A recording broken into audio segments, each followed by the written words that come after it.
Ah, fuck, it's already on 0. Hello, gamers. It's Lost Egg 1.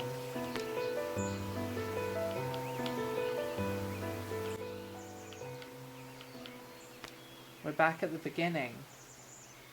My microphone is very bad? Why would that be? Oh, it's touching the thing, I shouldn't be doing that. Is that better? I think Lost Egg is quite loud. Is it better now?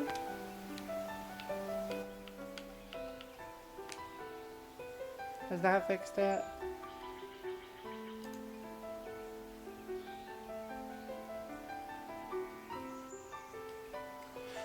Do I sound any better now?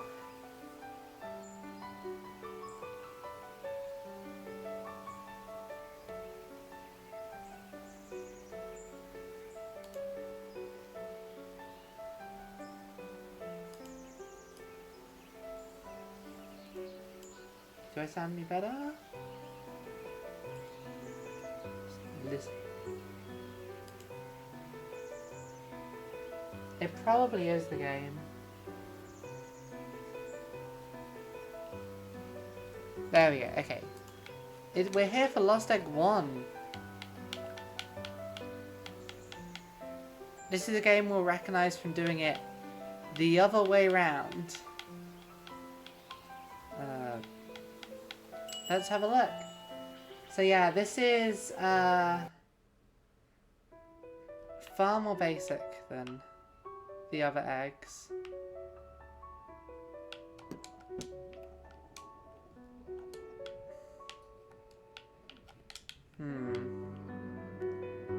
It's letting me move. Okay. Why are you not letting the...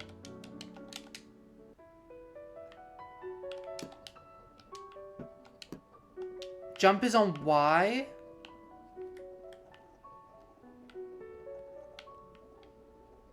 Jump is on Y in this one? Oh, this control's weird. This control's really weird.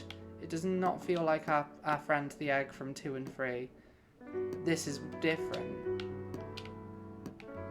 This is really...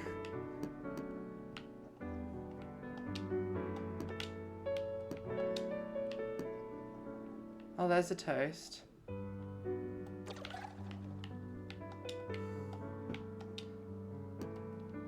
Also, my mouse is in the middle of the screen. I'll move it out there for...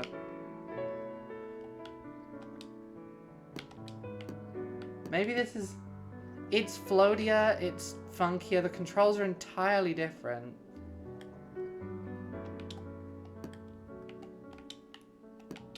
The camera's less sensitive. There's no break. Yeah, the camera's not centered. And we seem to be losing health quicker. We died on the tutorial level.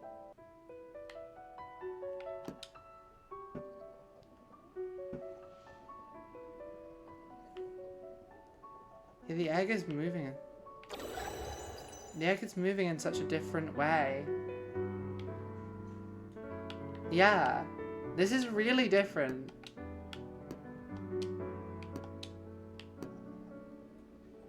Right.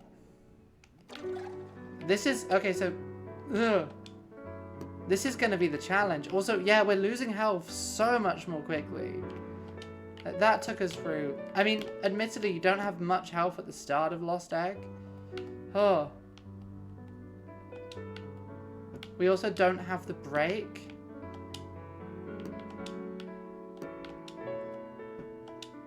Okay, before we go into the pan, let's grab the second toast.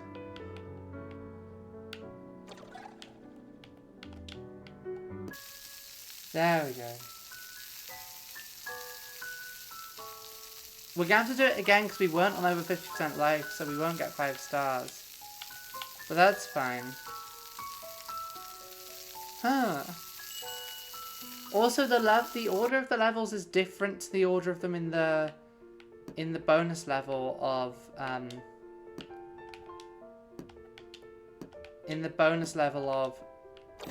Yeah, we're losing like 10 to 20 health from each jump, which is way higher than what it was before. The game also, yeah, it has, like, it's yellower.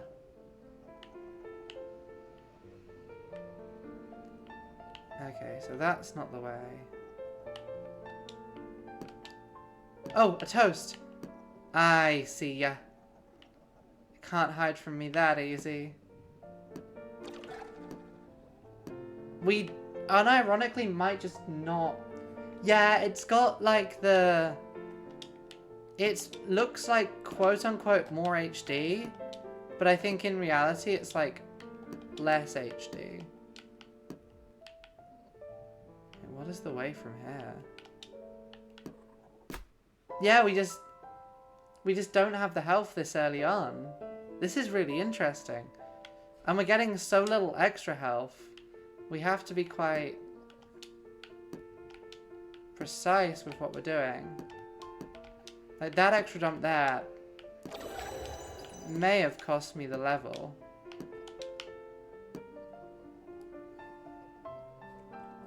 Yeah, the health is so much more of a thing in this game. It never was like this in 2 and 3. Like we never had times in 2 and 3 where we've not been able to beat a level because of the health. Like the fact that the egg is so much more sensitive and we don't have the break. Okay, is the toast on the roof? Yeah, I can't really. Oh, health. Okay, so I'm not sure where the second toast is. Oh fuck, we're not gonna make it. We're gonna have just not enough health. Yeah, we have to roll. We can't... Right. I'm just gonna check out down here for a second and see if there's a toast down on this section. Because if there is, we might be able to grab it. There's health at least.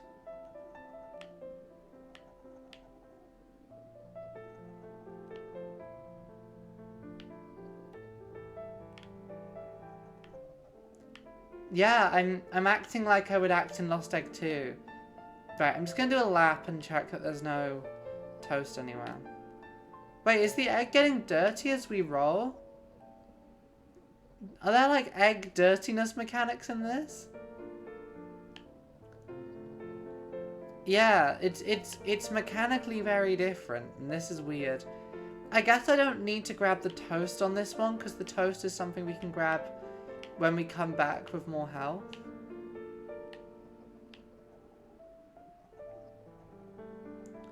Oh, this better not mess up all my muscle memory for Lost Egg 2 and 3.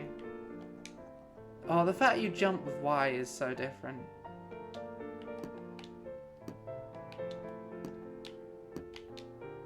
Okay. So there's health on the stairs. We're also, I think, traveling relatively less far than we would be in Lost Egg. I mean, this is like such an easy one to grab. The other toast must be... I reckon the other toast has to be, unless it's hiding on the balcony, which it doesn't look like it is. It's gonna be on the roof somewhere.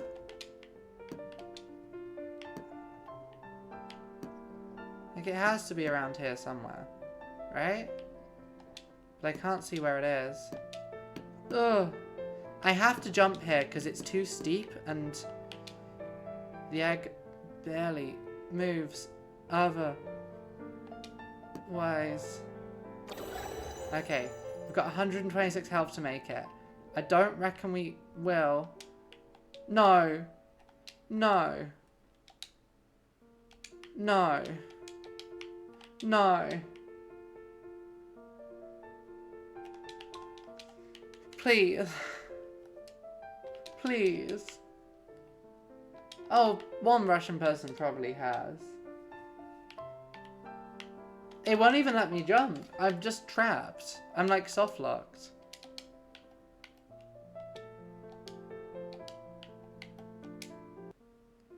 So we don't even get the extra health there from that attempt.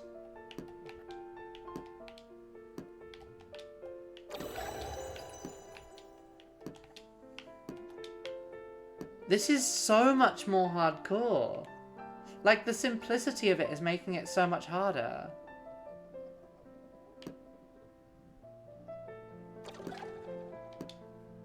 And even though... Right. We also still don't know where the second toast is.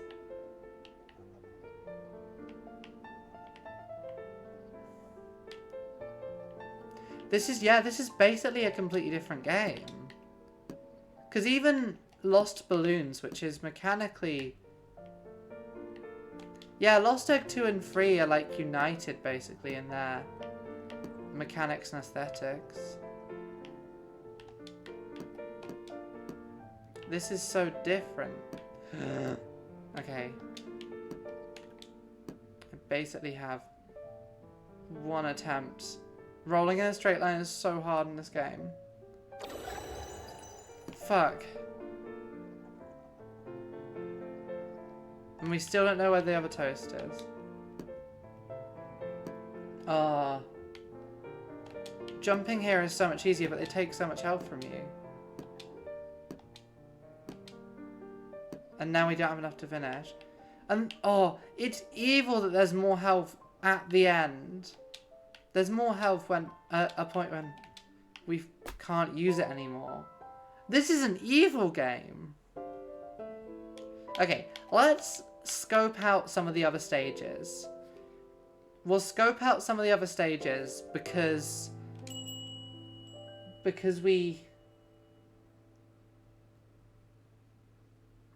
we'll have a look. Okay. The goal is literally just there. Right. Where's the toast? Is there a toast up there?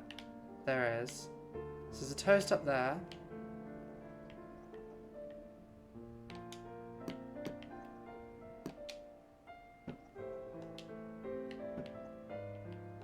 Yeah, Kimidori Soft has definitely done something with this game. Okay, so other than getting the health, I don't think there's a... Oh, there's a toast there. Okay, so there's a toast up there and a toast on there. That's good to know. And then to get to the end... I really thought this game would be easy. And now, this is a jump in Lost Egg 3 I can do so easily. But with these like different controls, it's something entirely different. Fucking hell. Kimidori Soft. And now I don't even have the... Can I get round? I was on 0 health there. I was on 0 health for a second, gamers. Do I have to...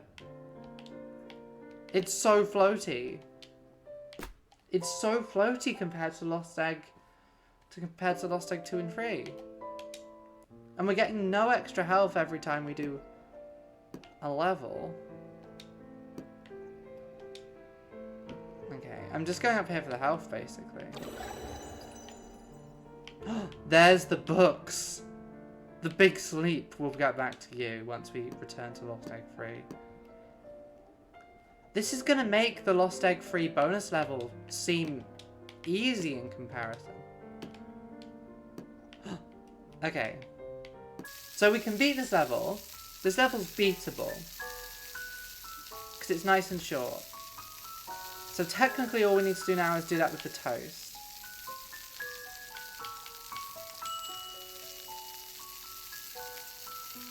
Hello, welcome to hell. Yeah, falling... The damage you take from falling... Yeah. Okay. The levels are so much smaller, but you have to be so careful with it. Like, this jump here...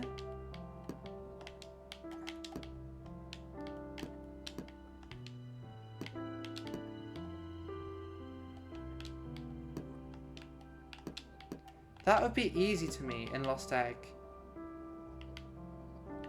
In the other egg games, going onto there and then onto there would be like easy. It'd be so doable. Also, no multiplayer at all in this game. Oh, I see. I understand what we got to do here. I don't understand how we get that. I don't understand how we get that toast. The fact that we're getting like 4 extra health each time is so punishing as well. Yeah, so just from that fall we lose like... the game has graphics settings. This is the game on medium graphics. It looks more like the egg we all know and love, I think. You have to like go up the leg. Actually, we shouldn't be thinking about the toast. We shouldn't be thinking about the toast. It's not an issue. It doesn't concern us at this point. I think the game has like shaders in it, which they don't have in the later one. Oh, this bit is so easy in Lost Egg 3.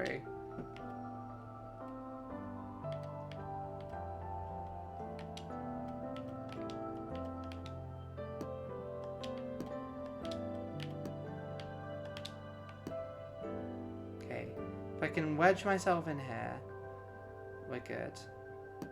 That does 8 damage to us. Oh. No! Oh, we're fucked. We can't do it, gamers. It does get very blurry as well. This is true. So is the other toast in the bathroom? Let's investigate. No, but health is. That's good to know. The toast is in the toilet. The toast is in the toilet. Okay, so there's a toast in the toilet. Health in the... I'm dead anyway. There's no way I can make it to the end. The fact there's no give up button is quite something.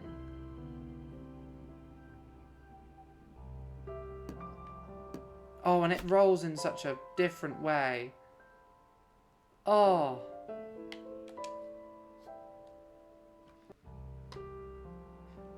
It does. I mean, it's also like, so just falling off here does like 30 damage. Holy shit. We're not even thinking about... Oh, you go back to you at the end. You don't jump up. I understand now. It's giving you a lot more health, though. Because, like, Lost Egg 2 and 3, they'll traditionally give you, like, 2 health pickups a level. But they'll give you a lot more health. Oh, the camera's weirder. The jumping controls are weirder. Like, it's floatier. I don't have my usual break because that was added in Lost Egg 2. There's no multiplayer. Egg isn't customizable. So we're having to essentially relearn Egg from first principle. Fuck. I think going for that health is actually not worth it. Yeah, we're learning to walk again essentially. We're learning to roll. At least this also really fits with my sort of hypothesis that like Lost Egg 2 is like the perfect egg. Ugh! Because Lost Egg 3 is, I would argue, punishingly difficult in a way that reaches unfun at points on level 5 and 6. Whereas this is like a good idea that was perfected in Lost Egg 2 that just isn't finished yet. No! Okay, also my theory is that we're getting roughly one extra health for every 100 meters we travel. So if that's correct, we'll get about 10 extra health once we finish this level.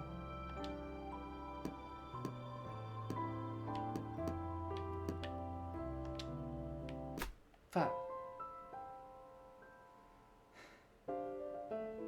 Yeah, so it's every 10 meters is 1 extra health. We're really close to doing this one at least.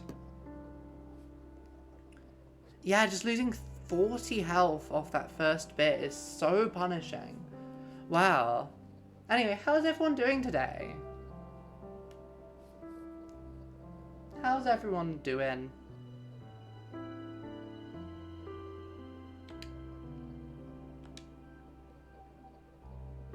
Okay, toilet toast. Into the bathtub for the health. Maybe? Oh nice, it's your day off. That's good. It's been, I assume, quite a busy first week. Okay. Okay, and then we drop onto here. Ooh. A succulent Chinese meal. I love it. Wow, I'm actually not a huge fan of Chinese. Of like Chinese brackets, British version.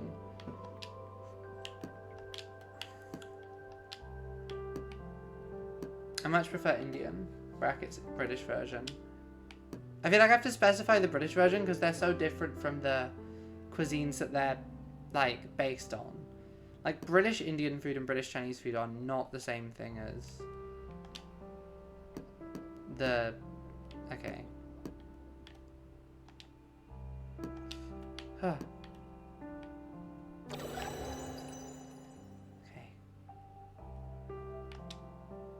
No! We're not making it to the end, but we were so close. I mean, slop with curry powder isn't the worst thing in the world. I don't think we can make it with this much health now. I would have to play perfectly. And that's not going to happen. The egg just jerks itself.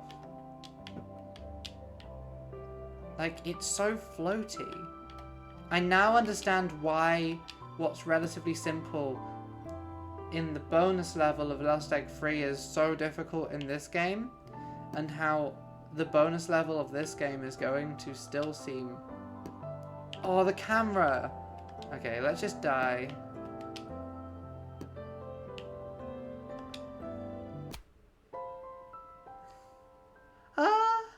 Maybe not the most British. I think it's the closest thing we have to like a universal British cuisine.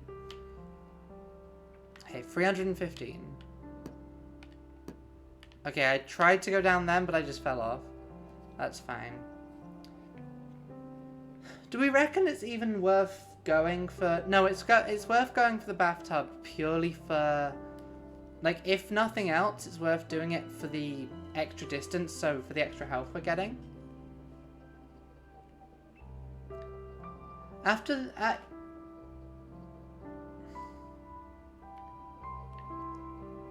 Oh yeah, no, if... Okay, cool. Like, getting out the bathtub does so much damage to us, jeez. No, I'm not just talking about seeing myself naked in the mirror. Way-oh.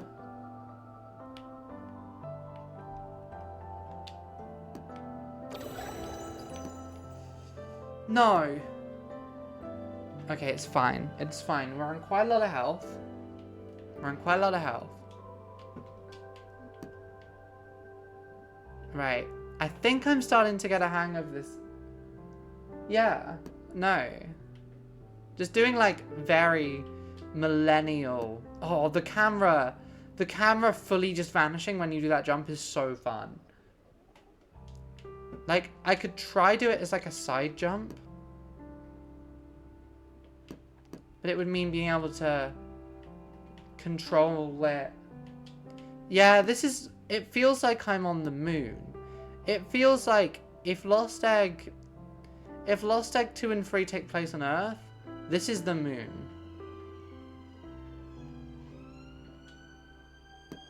Fuck. And I think we're dead. I don't think we got the health to do it again.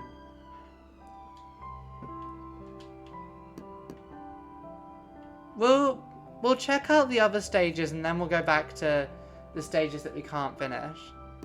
Because, like, I don't know. Oh, we actually made it to that bit. Okay. I want to just have a look at all the stages. So next is stage 5. So this is the one where we have to get to the... Okay, so... Oh, that's not a window. I thought that was a window. Do we still have to get through the grating? Okay. I see what's going on.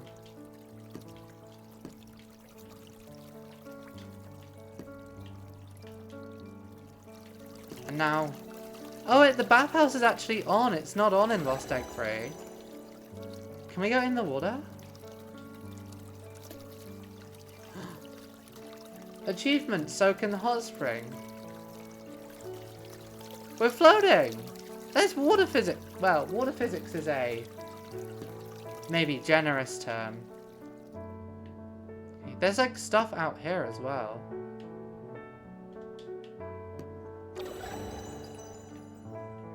Is there a toast out there? I just tried to press the... That was me trying to press the brake button. What I will say is that pausing the game actually pauses it, which is not the same as Lost Egg 2. Oh, I see. I understand. You're meant to go out here, and then you're meant to go along there onto there. Because, I don't know. Maybe it's possible to do that, but I think the way the floaty physics controls work... Oh, it is. It is... Yeah, Lost Egg 2 is an MMO. Also the fact that this makes my mouse... I reckon doing this is doable, but also, given that jumping is such a more punishing activity, I don't know whether it's actually worth it.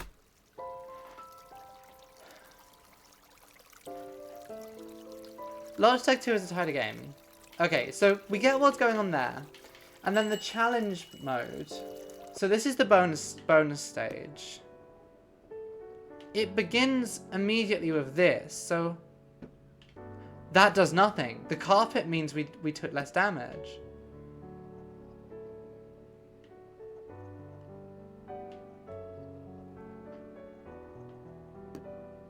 Okay. So they've reversed this, so now... Okay.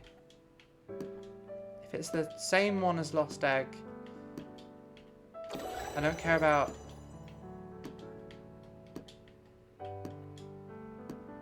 Okay, can you tell I've done this many times in Lost Egg 3? This bonus bit is almost like a bit I recognized more.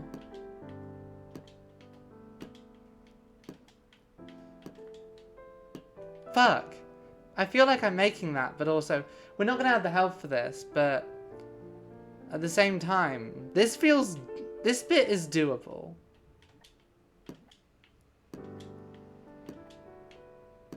Anyway, we don't have the health for this. I'm just going to move around till we get to like... Till we get to like 100 meters so that we get 10 more health off this. They should do...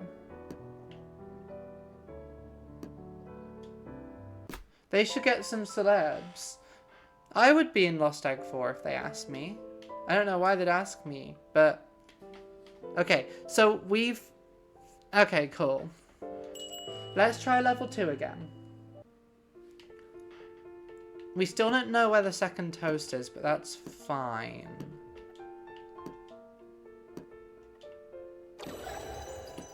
We take so much damage, it's ridiculous.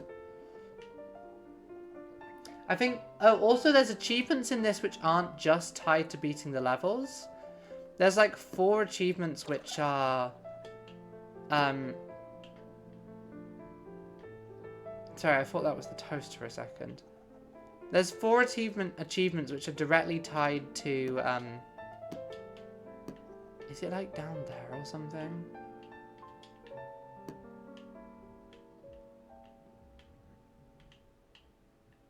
Okay, it doesn't look like it's under.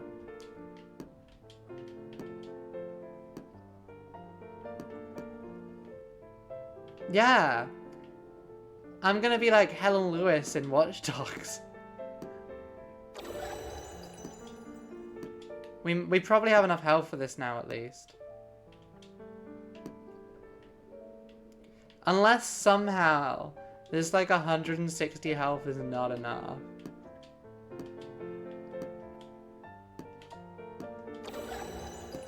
Okay. That's that. Okay, cool. Yeah, Helen Lewis, I think they cut her actually, but...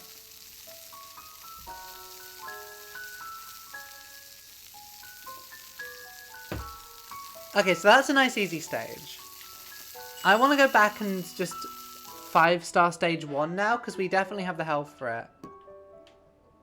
Now that we vaguely understand what's going on with this game, we can 5-star stage 1 quickly.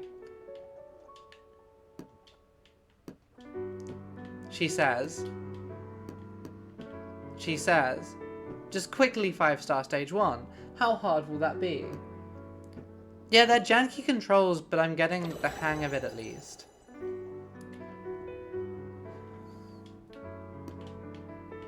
It's gonna be so weird going back to Lost Egg 2 and 3 after this.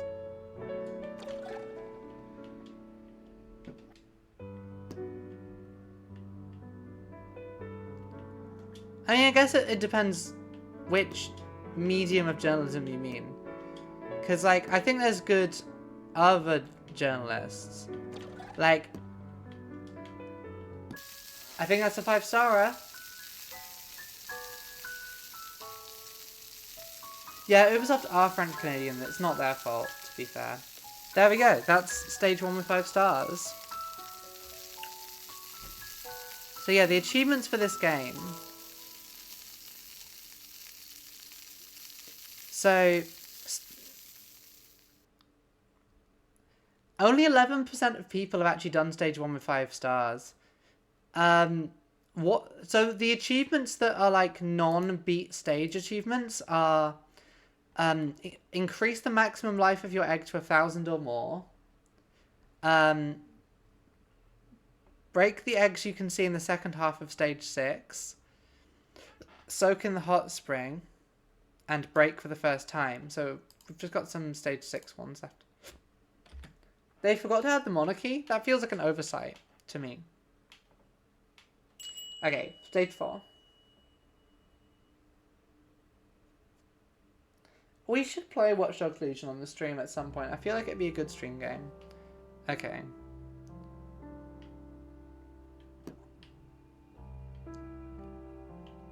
We just fall here, right? Yeah. I think we have to. So, yeah, this is a different game. I do also have, that is fair. Mainstream TV and paper. I do also have, because this, there's a bundle of all of the Lost games. And so, because of that, I also have Lost, Bubbles. Which is, according to my sources in the Tom Walker Discord, is the hardest of any of the Lost games. Like, it's got the bonus stage of that has the lowest completion rate of any stage in the Lost games.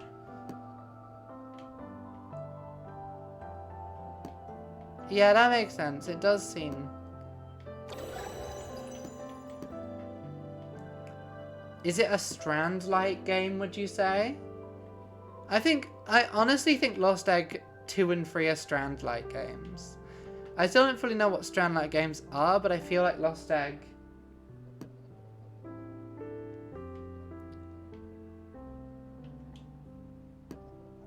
Lost Egg 2 and 3 are Strand-like games. I do want to play Death Stranding at some point, but like I don't know if it would be a good stream game because obviously there's like cutscenes that are so long. What makes a Strand type game?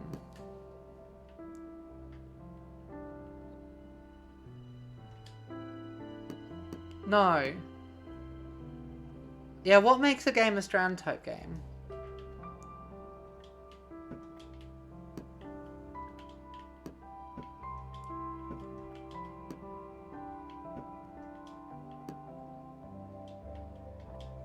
I might actually lower the graphic settings to low and see if that does anything. It now...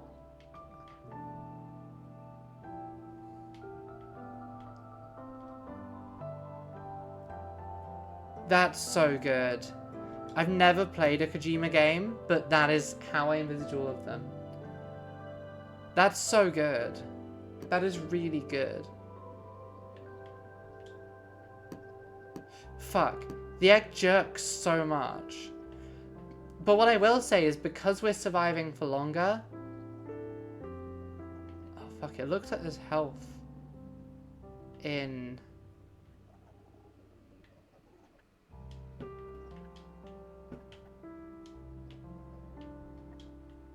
Because we're surviving for longer, yeah, the reflections are slightly fucked.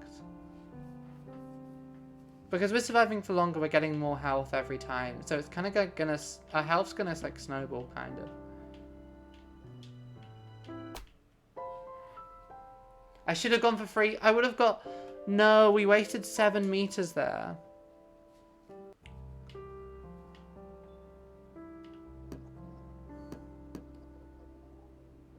Kojima was just posting fish and chips. His posting seems so wholesome, honestly.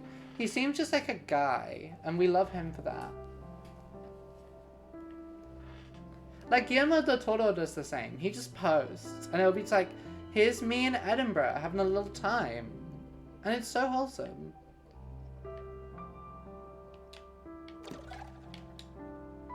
Yeah, it's so good.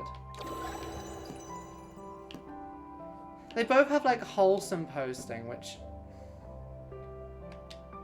That's so fun. That's so good.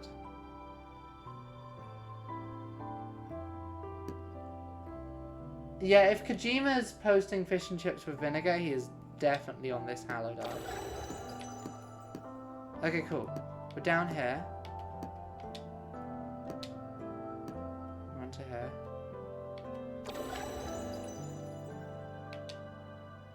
Fuck. Damn it. Okay, we get what we're doing now. I understand. I understand what we're doing. I understand what needs to be done. I don't know if we'll achieve it on this attempt, but we're close. I can feel it.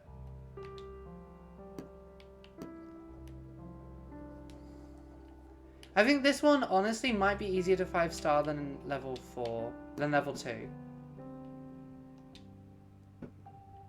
Why were people complaining about putting vinegar on his chips? Isn't that what people do?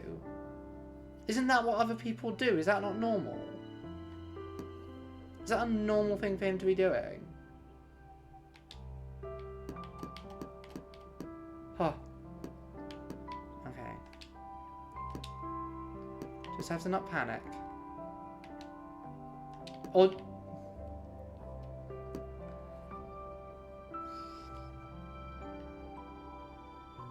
That's so funny. The Mario movie's really not good, so it'd be really funny if he really liked it. That's wrong, though. Like, salt and vinegar on chips is, like, such a British thing. The idea that you can only have gravy or curry sauce, that sounds like a northern thing. Maybe it's just where I'm from down south. Oh, chips and mayo is good. You should do that. Your grandmother is correct. Your grandmother is correct. Yeah, it's a Belgian, Dutch, French thing. They all do it. And they're all right for doing it. It's so weird as well that, like, the directional keys turn the camera. Yeah, mayo on, like, on fat chips, really good. Like, Belgian fries, I mean, traditional Belgian fries as a veggie, a bit funky to find, because they make a lot of them with horse fat.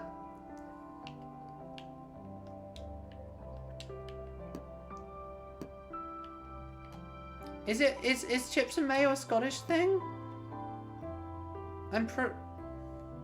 I've never met, like, someone up here who is a chips and mayo person. I'm like, I get looks for it.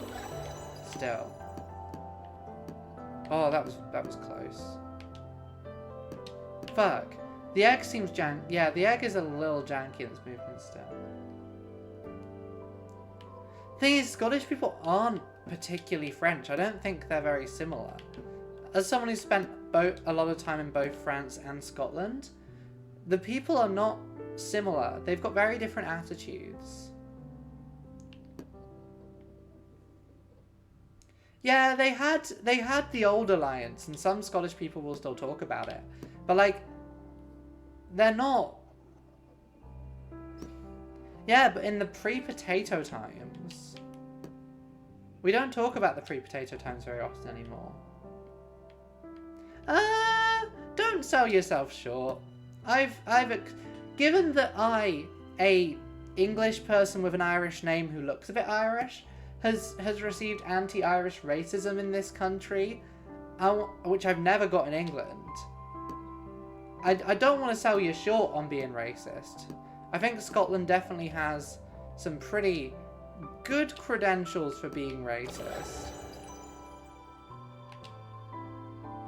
Especially in types of racism you wouldn't really get down in England anymore.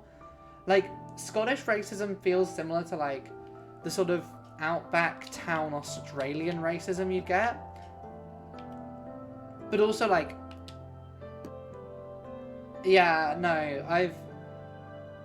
Like, not... Like, Scottish racism... Like, Scotland is also, like, just less diverse overall. So, like, Scottish people, by and large, have just less opportunity to be racist.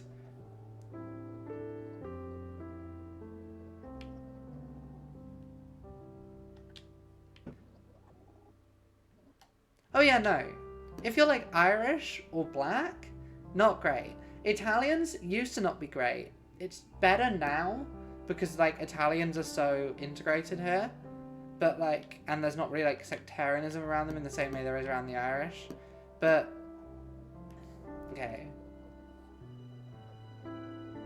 I'm gonna roll till we get to, like, 200 meters, just for the health.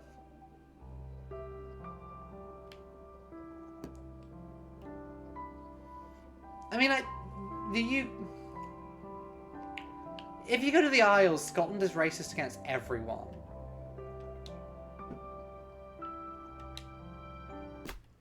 $18 more health. Also, if you've just joined us, welcome. We're playing Lost Egg 1, the hardest apparently of the Lost Egg games I'm now finding out. I figured it would be easy. It is not in fact easy. We're also discussing the Scottish and their proclivity for racism, which I've discovered in my 5 years living in Scotland.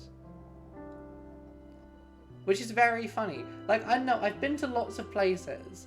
I've been to lots of places around the world. Well, around Europe. I've never left Europe. My family were always very, like we only went on holiday where we could drive to.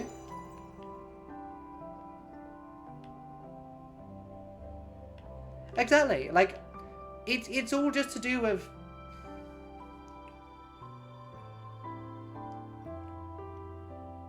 I mean, I would say even if that's what he was saying, go back to Edinburgh, that is not something you say to someone.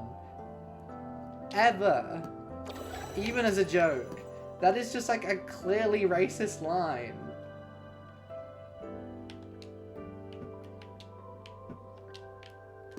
But yeah, like, I think it's a thing you see with,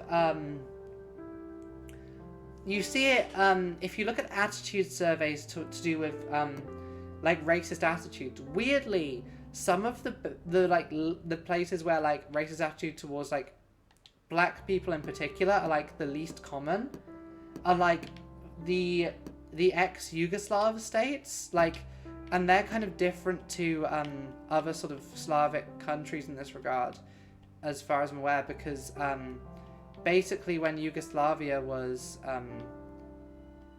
like, still a thing, they had, like, visa-free access to... They had, like, visa-free reciprocal exchanges with a lot of, oh my gosh, Aoife, it's a fucking bridge, it's not hard. They had reciprocal visa-free exchanges with, several countries in Africa. And because of that, particularly older generations, and I think it's changing with younger generations. I think you're seeing like increased racist attitudes among younger people. But if you look at sort of the data on older generations in like Serbia, Bosnia, those sorts of places, by and large, like, they're some of the... And obviously, like, I've never been there. I am also not black, obviously. So, like, I'm only going off, like, stats.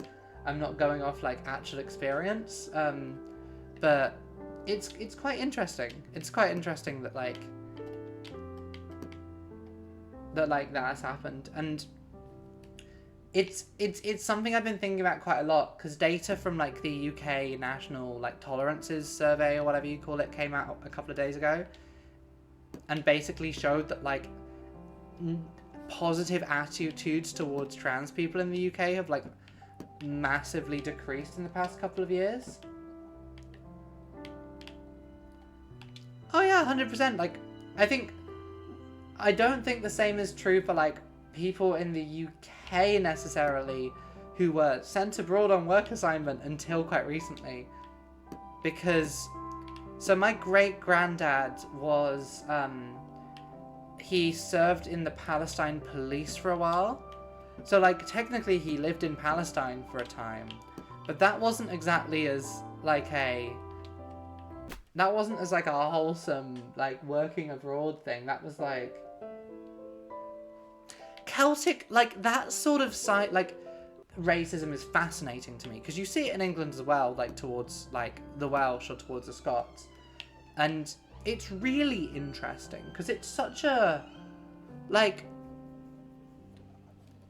the idea, even if you want to think that like there are even people who are like purely Celtic or purely Anglo-Saxon at this point, like how would one even be superior or inferior to the other?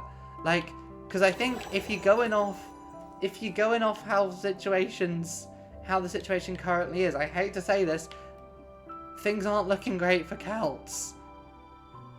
Like, it's a fascinating, and I'm saying that as someone who's probably, if you stretch like out my family tree, I've probably got more Celtic blood than I've got Anglo-Saxon blood. But like, as if blood even has a race. It's a weird way of talking about it. But like, yeah, the idea that I think talking about people in terms of like Anglo-Saxons and Celts these days is such a fascinating way. It really reveals so much about yourself. Because like, even it's kind of like Lowland Scots erasure in a way, because the Lowland Scots are more Germanic than they are Celtic in many ways, if you want to sort of do some like cultural analysis. If you want to do some weird like cultural analysis, like Scots is a Germanic language, and people in the Lowlands, like particularly in Edinburgh and Glasgow, probably have more in common with someone in the north of England than they do someone in the Highlands or on the Islands. It's like breaking people down to like racial groups, particularly like Celts and Anglo-Saxons and Scandinavians, or like Celts and Germanic people. Like, it's such a like fascinatingly dated. Also, we've done it. I don't want to go and get the toast. We'll go and do that next time.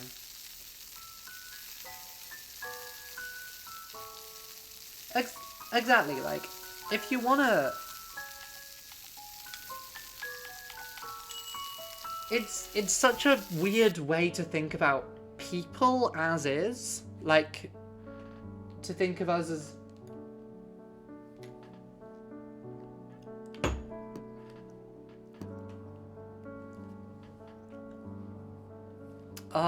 I'm seeing how long it takes for this discussion to trigger AutoMod.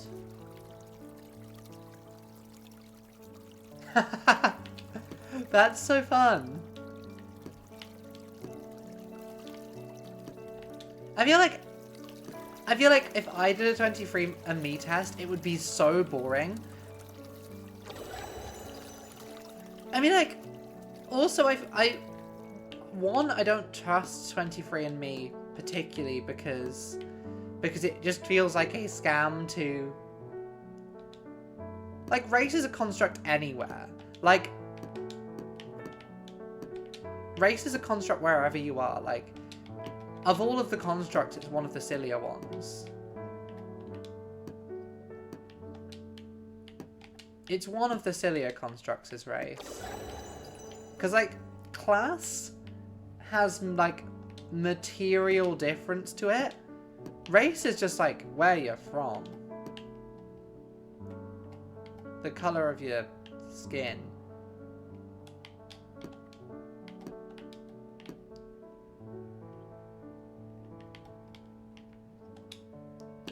And that's this level done.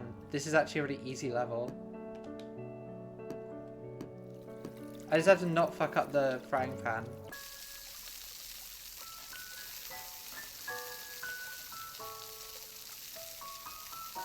I mean, it's technically correct that, like, it won't help prevent it. It won't help prevent it. It'll help know if you're more susceptible to it, but it won't, like, help prevent it. And you could also just test for sickle cell. If you're worried that you might have sickle cell, test for sickle cell. It's not... Like, you can test... You can go to a doctor and be like, I am worried I might... Like, I was talking to someone the other day about sort of gender stuff. And they were like, oh, some of this stuff you're mentioning, like, sounds like sort of evidence that you could possibly... Oh, Americans are really funky for this. It's fascinating listening to Americans talk about race.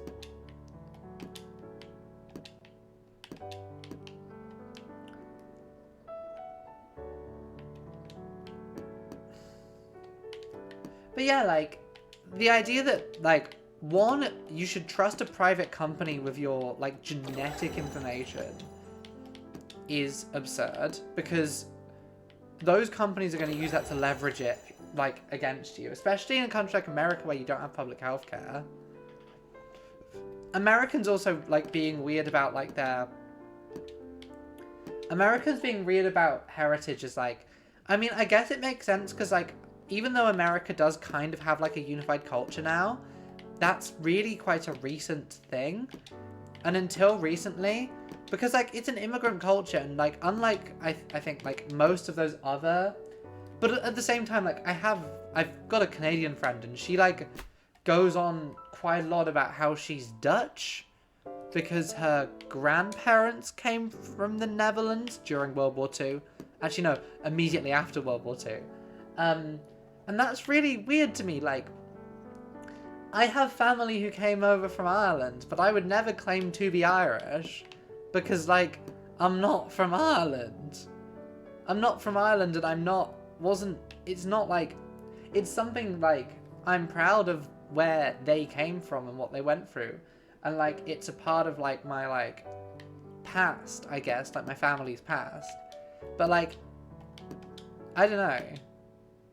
It's really fascinating the way that Americans treat, like, race and heritage and stuff.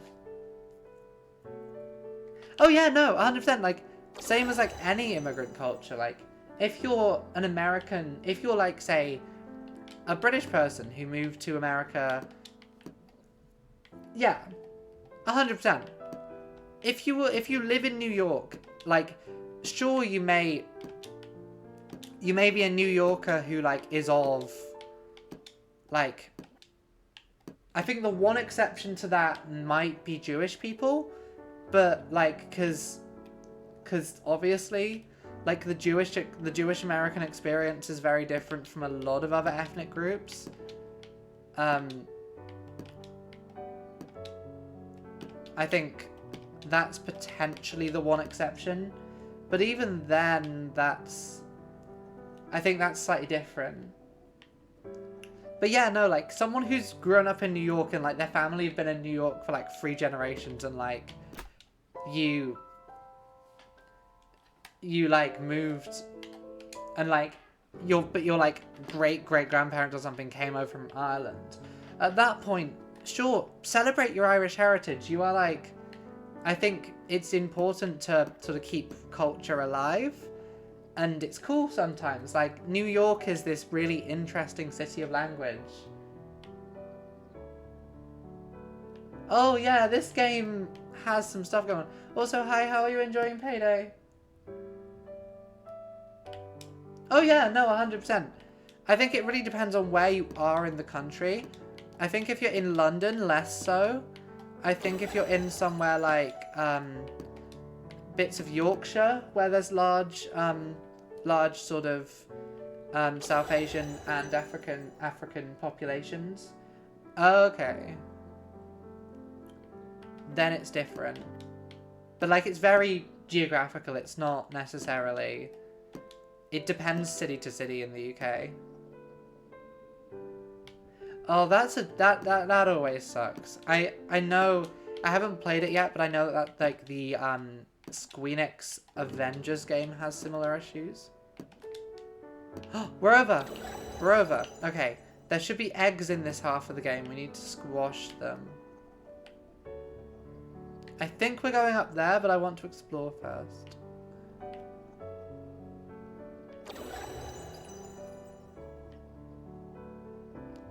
We also haven't seen a toast. Yeah, I mean, any always online game is a bit like that. Oh, shit. Can we roll up the middle? No, we can't.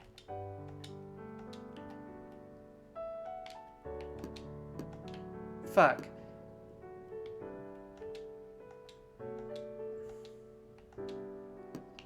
Okay, I don't know where these eggs they were talking about are. I also don't know where the toasts are for this level. But we'll see. Are those samurai swords? Or katanas, sorry? Okay, so wanna... Yeah! I mean, I can do ladders in this game. I've got a lot of experience doing ladders in this game. Okay, there has to be something in here. A toast.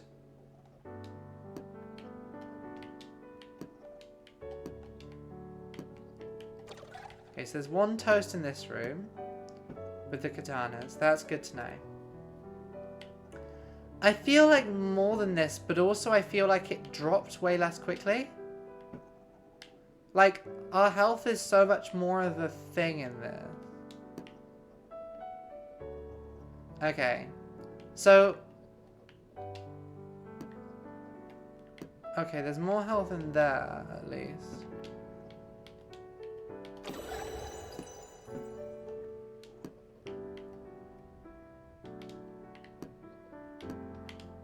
Oh god, doing these... I can do these ones in Lost Egg 3, but they are going to be so different in Lost Egg. No. Okay, there's also another egg here.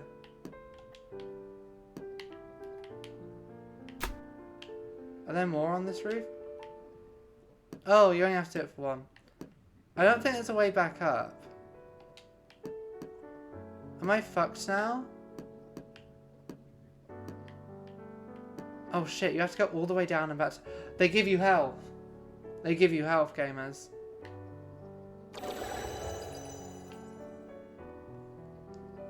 So we don't know where one of the toasts is. But that's it for this section. I can't remember how many health we started with Lost Egg 1. I'd have to go back to like the YouTube video of... Lost Egg 2, sorry. I'd have to go back to the YouTube video and... Oh my gosh, do you want to start functioning? Why have you stopped jumping?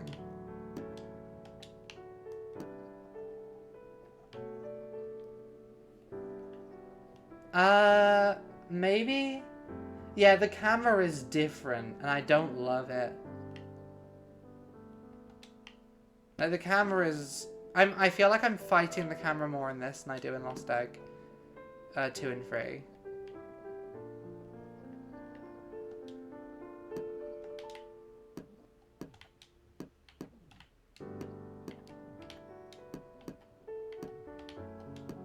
Oh, fucking hell.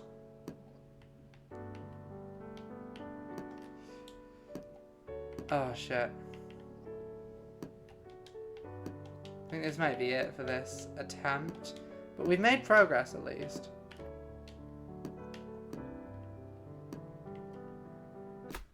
We've made a lot of progress. And that's like 29 more health. Right, let's go back and do some bonus stages. Or do some stars. We don't know where the second toast is for this still. We're still not sure about toast 2 for this. But it can't be too hard to find.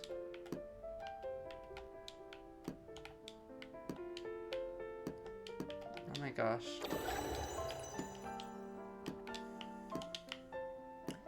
It would be quite interesting to test the exact difference in how much health we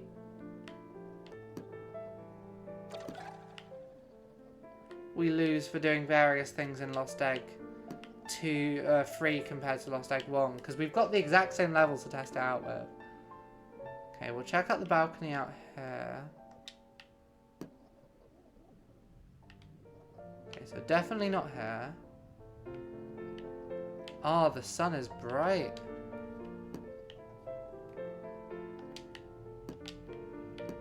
Is it behind here?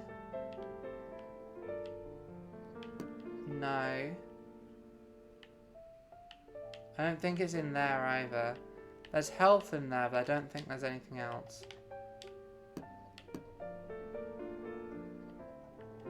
So it has to be on the roof somewhere.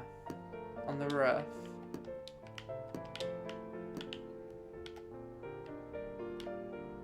I could always look it up, I guess. It's not like this game is undocumented.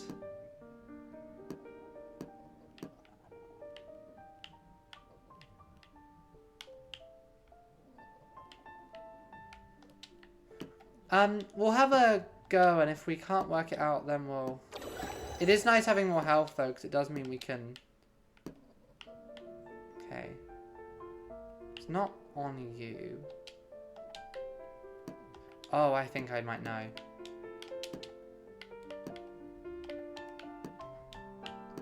Up here? In this flower pot?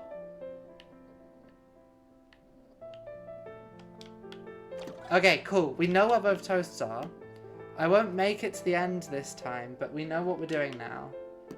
I also don't know if we have enough health for this one. Currently. So I'll just kill myself.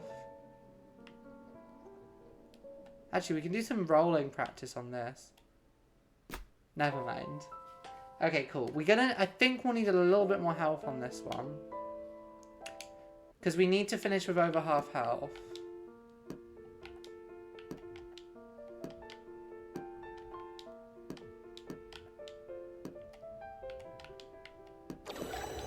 Oh, so I watched Knock at the Cabin earlier today, the M. Night Shyamalan film.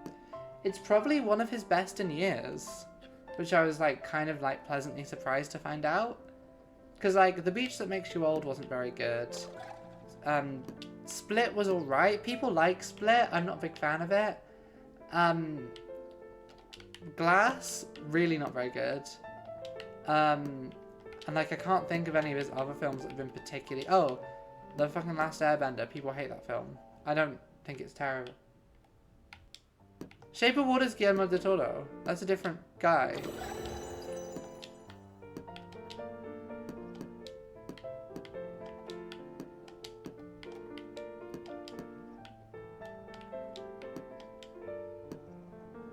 Shape of Water's a good film, yeah, but it's not M. Night Shyamalan.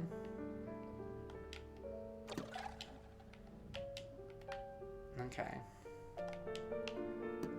Now we just have to hope that we have enough health from the last health pickup to get us back above half health. So which means you have to play this bit pretty...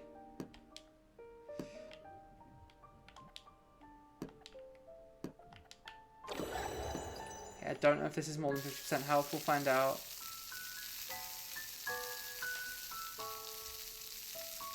No. Okay, we'll come back to that one. I have not seen After Earth, no. Is that the one that's got like Will Smith and Jaden Smith? as like a father-son team.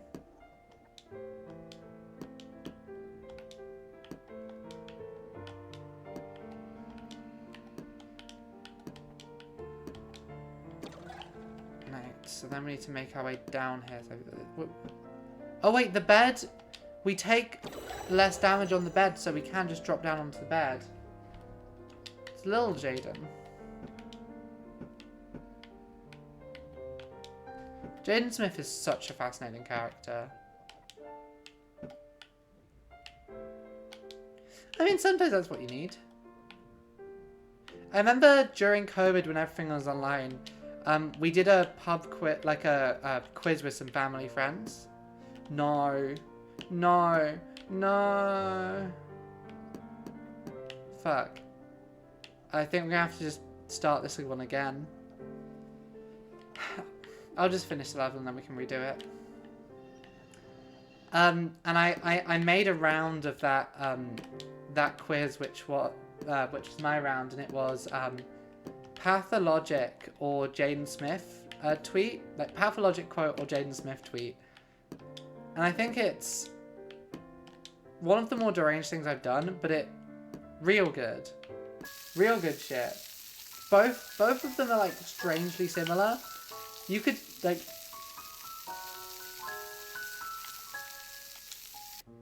Okay, I fucked that up quite badly, but I reckon we have enough health to do this.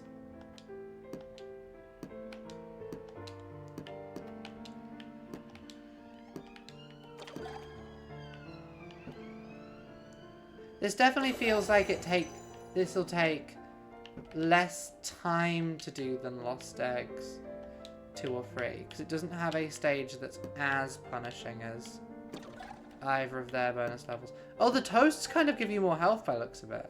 Unless that's me being silly. Let me just watch the footage back and see. No, they don't. They still just take your health away. I'll heal up back here.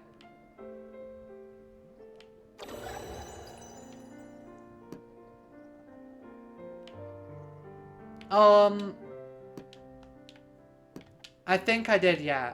I probably still have it. I could see if I can find it. I could see if I could dig it out and we could play the game together. Because honestly, it's been so long that I have forgotten.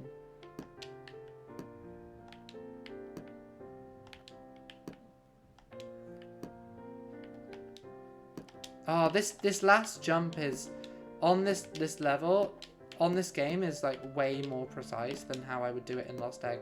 Because like that's the jump we need to do, but it's not on the right amount of health. Let me actually see if it's on. So it should be on my iCloud. So one thing I will say I appreciate here is that it gives you an option to go back to the title from this page, which is something that Lost Egg 2 doesn't do.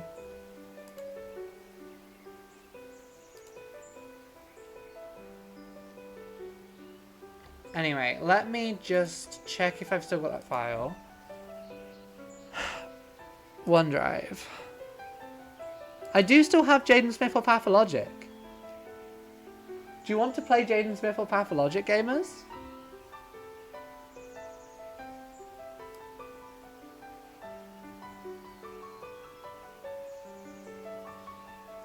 Do we want to play a game of Jaden Smith or Pathologic? Buh.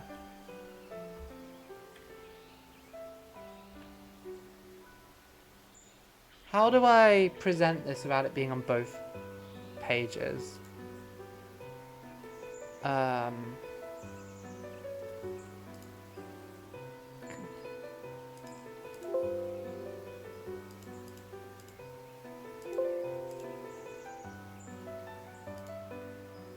Like it's... Anyway. We won't do this now. Or I can just read it to you. I have made a PowerPoint. But...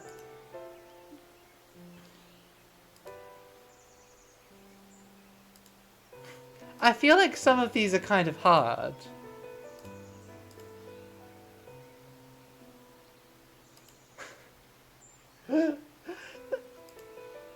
Yeah, once I work out how to... is there a way you can, like, have it just on one page? Because when I press, like, the present button, it, like, puts it in... Okay. To be spin. Okay. Sure. Oh, wait, here are the settings. Be calm, be my queen. Come.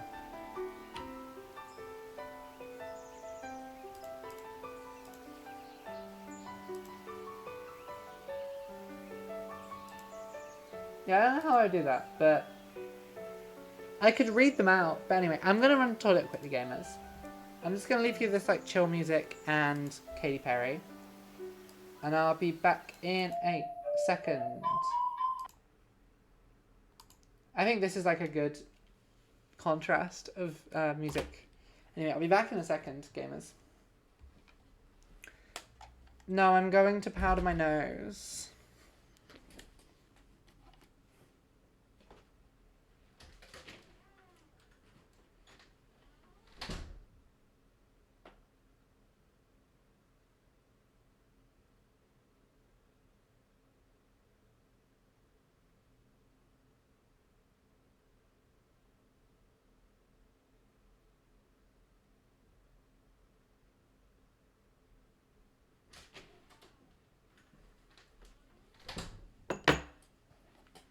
My flatmate is in the shower, I think.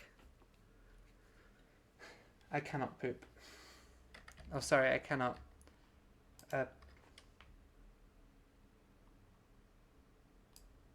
Oh, fuck, I see the issue. I see the issue. I've been leaving you... Is that better? Is that better? To be fair, it wasn't my lie. It was the lie you told me to tell. Okay, I guess we'll go for a bit longer and then I can go to the toilet. Yeah, that's what I was shooting for. I realised this screen didn't have an audio output on it. Lost Egg, would you like to work? Lost Egg. Okay. I'm gonna have to quit and reload it, I think.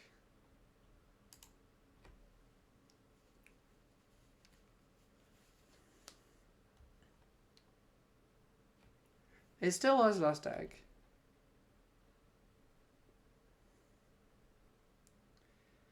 Okay. Let's reload the game. Commodore Soft was still learning when they made Lost Egg. They weren't as an expert as they are with Lost Egg 3 and Lost Balloon. Is it showing up? We'll find out. Yeah, it's showing up. Cool. I reckon we have enough health for this stage now. Because it's a health issue with both of them. It's just a question of not fucking up. Because we lose so much health from this.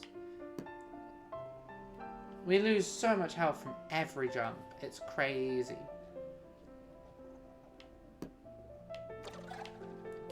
Oh, also, because I don't reckon this will take the whole stream. After we finish, well, I don't know if we'll 5-star the bonus level today, but I reckon we can probably 5-star most of the levels and definitely at least finish the bonus level, which this might be cocky.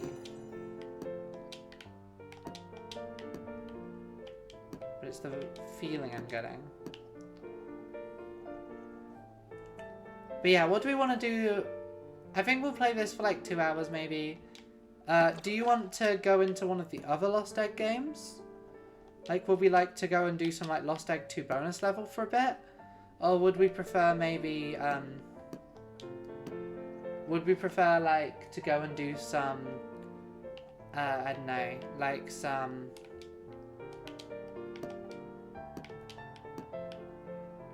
No, no, no, no, no. Please. It did the thing again. We got trapped and couldn't move. Yeah. So I think the options are like Lost Egg 2, GeoGuessr, or we mess around with something else. We also have the options of like Lost Balloons, Lost Soap. Soap. Could start something new. Could go and try another campaign of like CK3. We could attempt. I still don't have the DLC for CK3, but that's fine.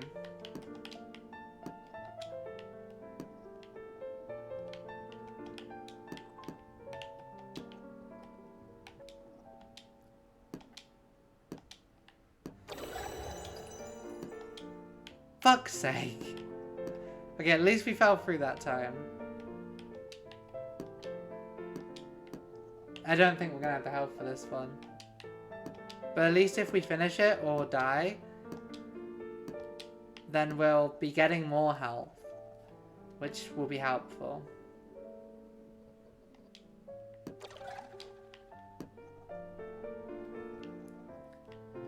I wonder if I can actually do that jump. Yes, I can. This is huge. This is huge, gamers. Okay, don't go in there. Okay, don't back out from there. No! No! Come on! Come on! Come on, Lost Egg. Don't be like this. Don't be like this. This is why the return to start button exists in 2 and 3. It's doable. The game is just bullying me.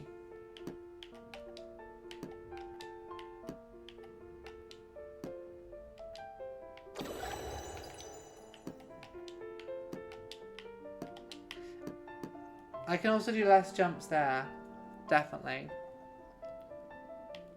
Is my mic still working, by the way? I'm slightly panicking that my mic isn't working for some reason. I don't know why I'm panicking this. I just have decided this is what I'm panicking about currently.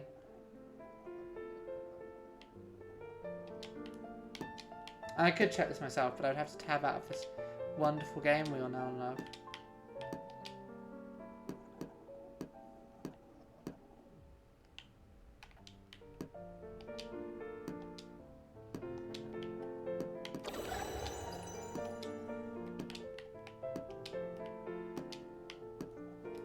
Oh.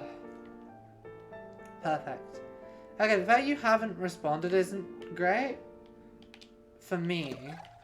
But also, I feel like you would have told me if my mic was muted.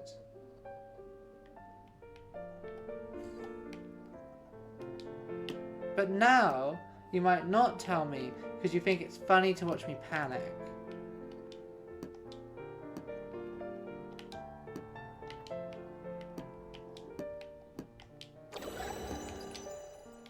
There we go. This should be 5 stars.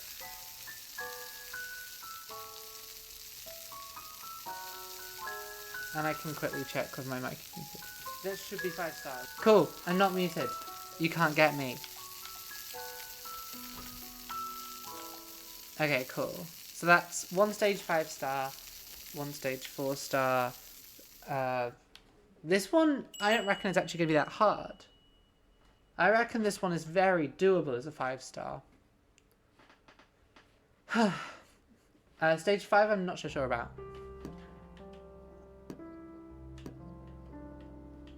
Okay. We're almost at 600 health as well, which is nice. My socks need pulling up. You've all gone very quiet and it's panicking me. I don't know why it's panicking me, it just is. I mean, maybe there's nothing to be said. Maybe this is a very head empty stream. Ah.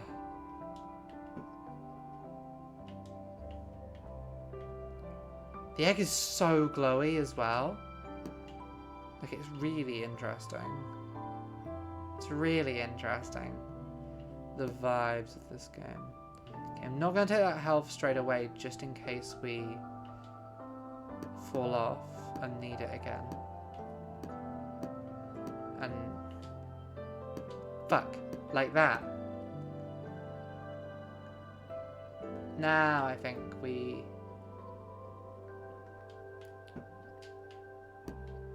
Is it interesting they've got it that different surfaces do different damage to you now? Like, these, like, cushioned surfaces do, like, 2 damage, but this, just landing on the wood does way more damage. It's a really interesting change they made, because I don't think, like, that was carried over into Lost Eggs 2 and 3. Okay,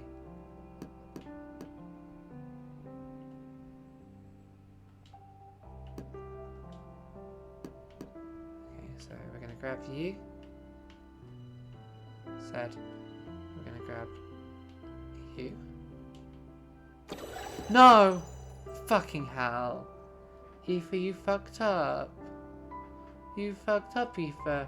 You could have just not grabbed that, and it would have been fine. It would have been okay. And now I reckon even if we make it to the end, we're not going to have the health we need.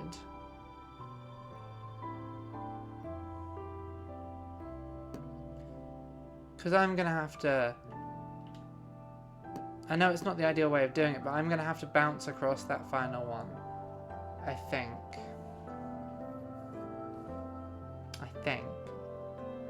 Not sure. Yeah, I think I fucked this as a chance to be a 5-star attempt, but we'll keep going for practice and also for health. Because we've already earned 130. We've earned 13 health from this. It's the fact we just can't see what we're doing on that jump that gets me every time. Yeah, Knock at the Cabin, pretty good film. I enjoyed it. I didn't have any expectations really. I kind of already knew the twist, if you can even call it that. It's not really a twist. Like, Shyamalan treats it as a twist, which I think is to the movies or to the films, like, detriment, that it treats essentially telling you what was subtext as like a twist. I think was a choice that the film shouldn't have made. Okay, so now we have to...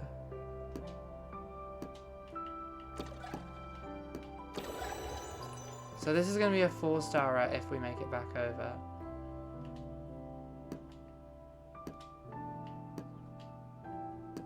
No! Aoife, get in the fucking pan. It's doable. It's doable. It's doable. That's what matters. That's what matters, gamers. We can do it. And we got like 19 extra health off that, so that's not bad.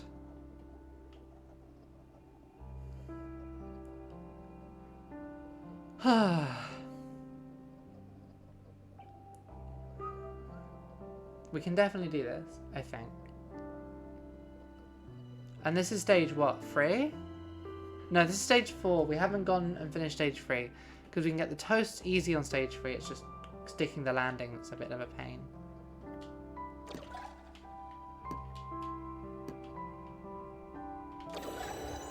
The health pickups definitely give you less health as well. Like, in Lost Egg 2 and 3, I think they give you roughly like half of your health back. Maybe more. They do not give you that back here. They give you way less than that back here. Okay, so we have to go right. We can go down. And then we can go across. These are wide enough that I can probably save health by doing that.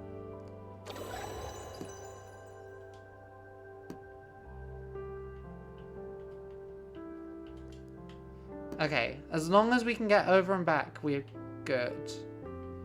If I, as long as I don't mess up here, we're good. Okay, we've got the toast. I've got the health. So all I have to do is make it back and get in the pan. This should be easy.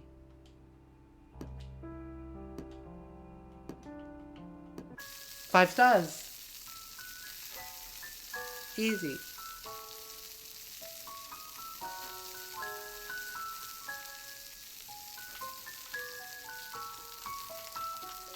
Okay, so we've still got the challenge levels to do.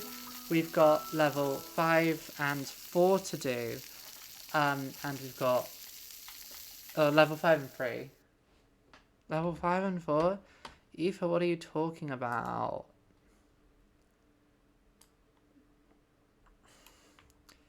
So yeah, that only 5% of the players who played this game have done that, and that's less than the ones who have beat stage 6. So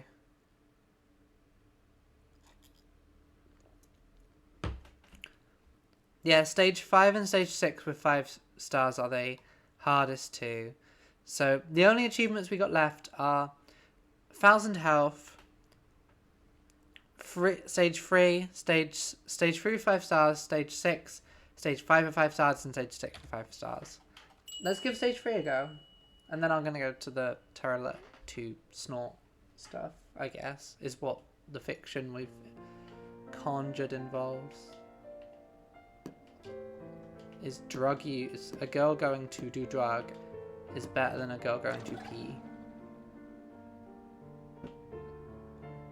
Okay, so we grab that health. Then we're gonna jump up here. We go over and we go on. We've got both of them. That's nice. That's really nice. Now all we need to do is go up, up, up. Damn it. That was close. That was really close. This is definitely the shortest stage by far. Like it's even shorter than Lost Egg. Like it's really interesting with these bonus level attempts is with the amount of health we're on now, like the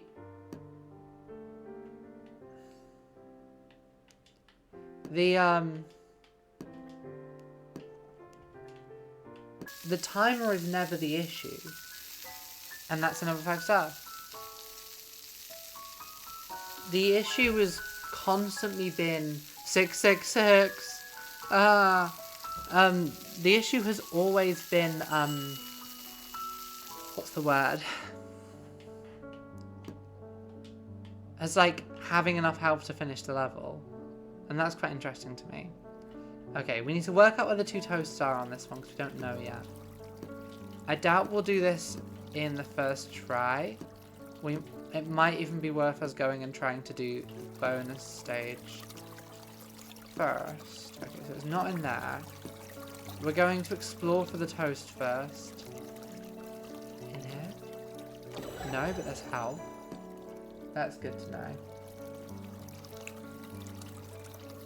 So yeah, this is a like reconnaissance mission we're currently on. It's in there.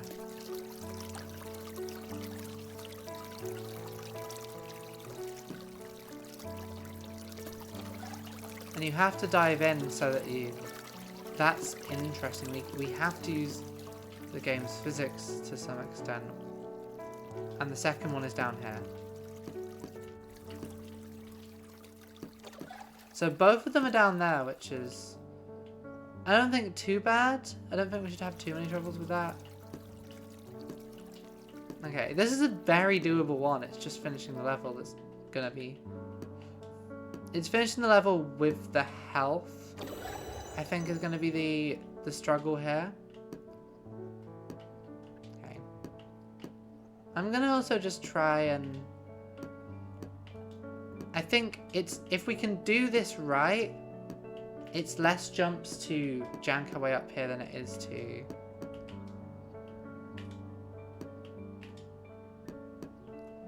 So I want to attempt this, and we're not going to get it, and it will kill us on this attempt, but...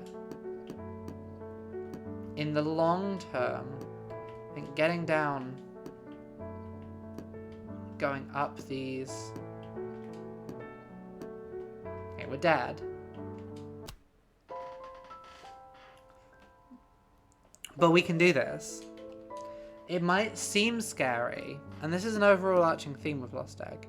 It might seem scary, but it's never as bad as it looks.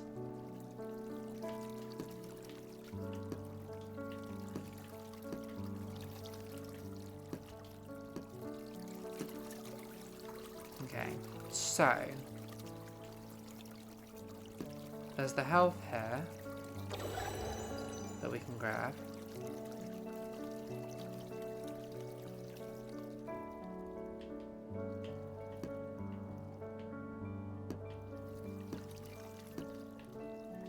There's then the bucket one.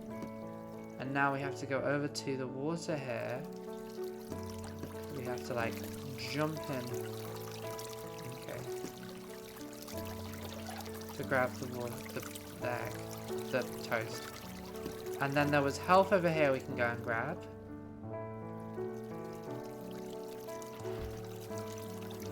Ooh, it's 10 to the hour. I think after this attempt it'll be toilet time. I don't know in the long term if grabbing that health is going to help at all. We've still got one, I think, more health pickup in this level.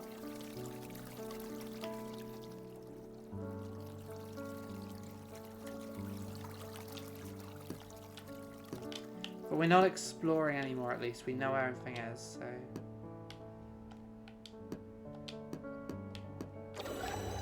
And also, I think I'm getting a better sort of hang on the controls here.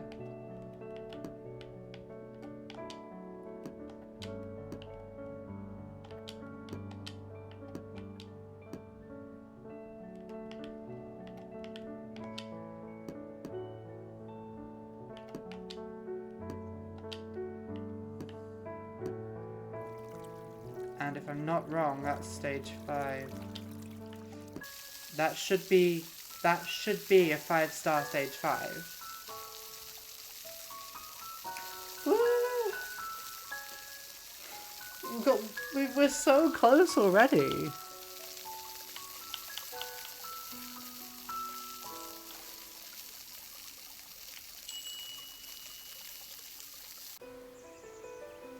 Okay.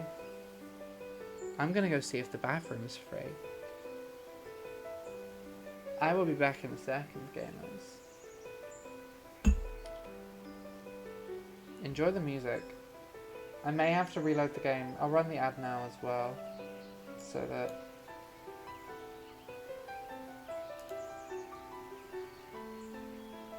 Yeah. I'll run the ad now so that, you don't have to worry about that when I'm not toilet 10, and I'll be back in a second.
Gamers, I'm back. Sorry for taking so long. I'm back, gamers. I'm gonna have to reload egg again because of the thing. But I am back. Not Pokemon. Yeah, we've been doing good.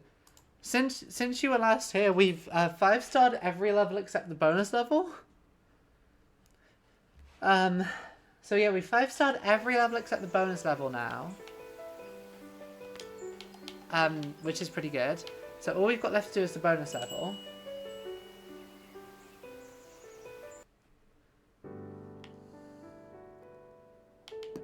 And this could take some time. This is definitely going to be the... Much like with all the other games, this is going to be the...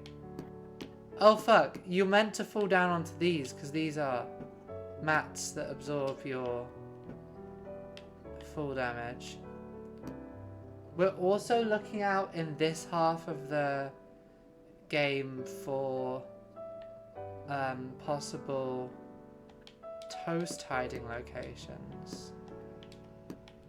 Oh no, we know where it is. Ignore me. Never mind. We know where it is. That amphora also, interestingly, makes a return in Lost Egg 3 in the museum level. I'm not going to bother with the toast in this section because we're not going to be on 50% health, I don't reckon, by the end. I'm just going to focus on trying to beat this level first, and then we can come back and do it 5-star.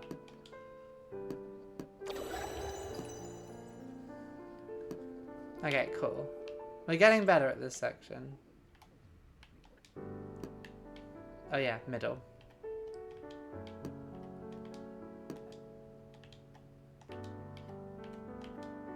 The egg sometimes just decides it doesn't want to jump, which is fun. We're doing pretty good. It's just this last section we need to get a hold of. We'll grab that after we've grabbed the... is there health in here? Because if not, I won't bother grabbing the toast. We'll leave that health for if we fall off. Because there's no point in us... There's no point in us using it now. Same with the one to our left here. Fuck. Okay, so we'll push the egg down.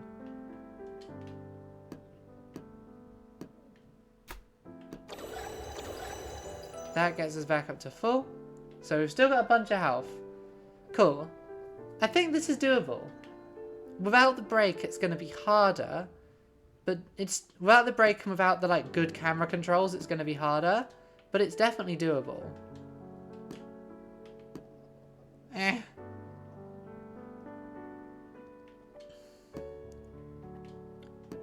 think after this is all done, we should go check back in with the bonus level of Lost Egg 3 just to see how it all feels. How it all feels to do backwards.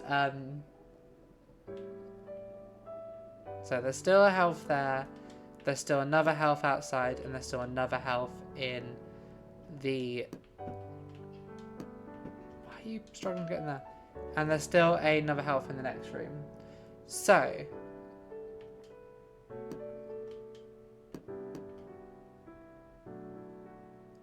what are we doing now? The bonus level.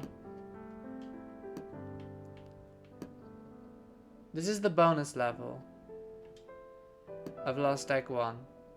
Or the challenge level as it's referred to in the... Fuck.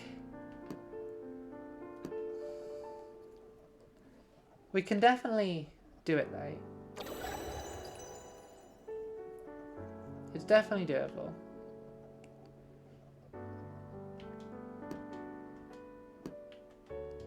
I think we only... The egg gets stuck sometimes and won't jump, which is interesting.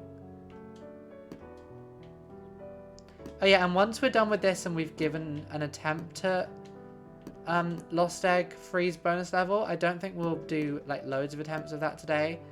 I think we'll do Lost Egg free bonus level. We could do something else, but I think Lost Egg free bonus level makes sense. We can do something else. I haven't decided what. Could be Geogesser, could be egg, brackets different. Could be anything. Who knows? It's up to us. Oh, no, it'll be fun going back to Lost Egg 3 because the muscle memory is going to be slightly screwed.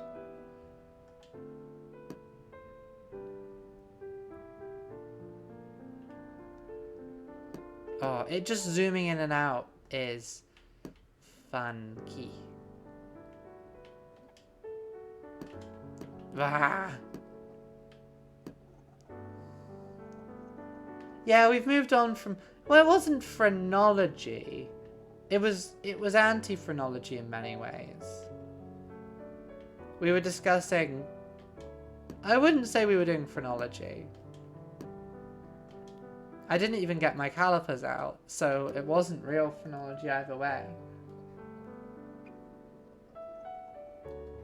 Yeah, this is true. Muscle memory is overrated. We're going to get lots of health from this either way, though, which will be nice. But, yeah. I mean, oh, fuck, I forgot to shake my head. You didn't know I disagreed with what I was saying. I forgot the universal language of head shake. Okay, this is probably the last attempt we have. Is that more help up there? No.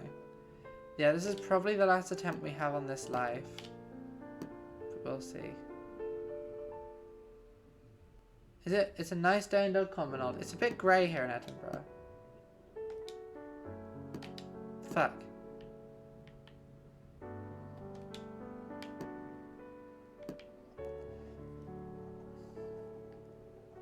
There's not. Woo! That would be so fun. I would love to be the I would love to be the milkshake duck. Let me be your milkshake duck. I'm such a gross person, it's true. I'm just an evil person. And I should really just lean into it. Yeah, it's only blue checks reading it and they're all actually agreeing with me. So, I guess I'm actually not that much of a horrible person if you think about it. I'm actually a pretty smart person. Like, only a smart person would have these thoughts I'm thinking. And also the fact that I'm brave as well, because I'm not willing to be silenced. I really hope if...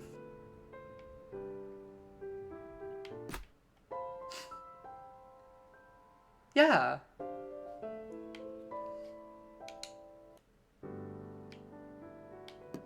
That would be... I would hate to. It is a thing... I do this ironically, but I would hate to, like, I would hate to accidentally radicalize someone. That would suck. That would suck. That's not something we want to be doing.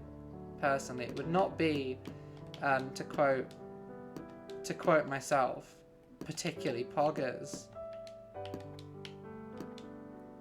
The egg is so floaty.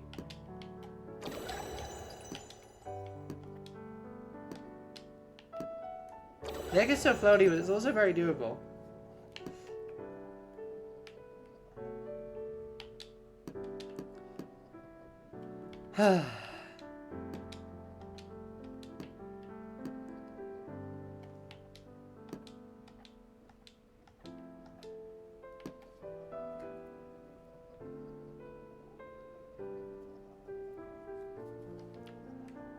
I feel like he wasn't doing it ironically, though. He was doing it to be edgy. Like, he was doing it to be like an edgelord. Oh, he did have such a... Yeah, he loved Les Mis.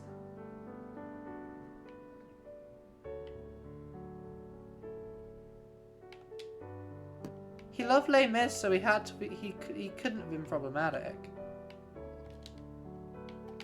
Fuck, that was an overshoot.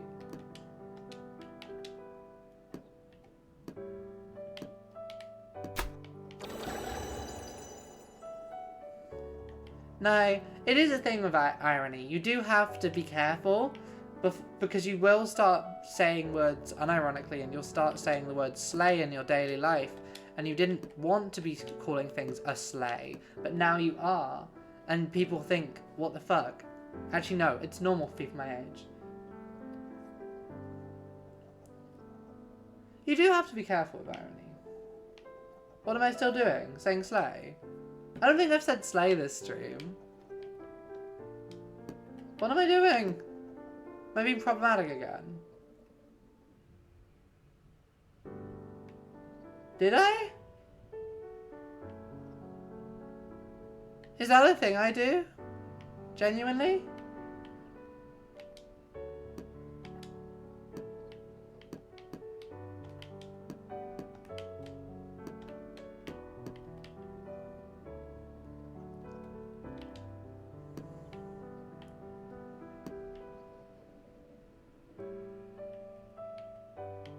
Oh yeah, Zoomers. I mean, I do it with poggers. I haven't said poggers unironically, I don't think.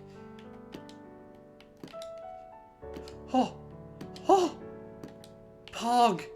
Pog! Pog! No! We were so close! That was good. That was good. That was so good, gamers. I have started to referring to you as my little gamers, unironically. Which is very funny. I don't think you're Zoomers. I think I'm the only Zoomer here. Oh wait, no, you're a Zoomer. Yeah, Aoife is and you are, Columba. I don't think the other two are. And I don't speak for anyone else here. Allegedly, there's 6 of you. So, I cannot judge. Yeah, I was born 2000, so I'm a Zoomer. 999 is a Zoomer, yeah. I think 95 or 6 is the cutover technically. Pfft. Rip a Rooney. My CIA handler. I don't have a CIA handler. Yeah, I don't have a CIA handler.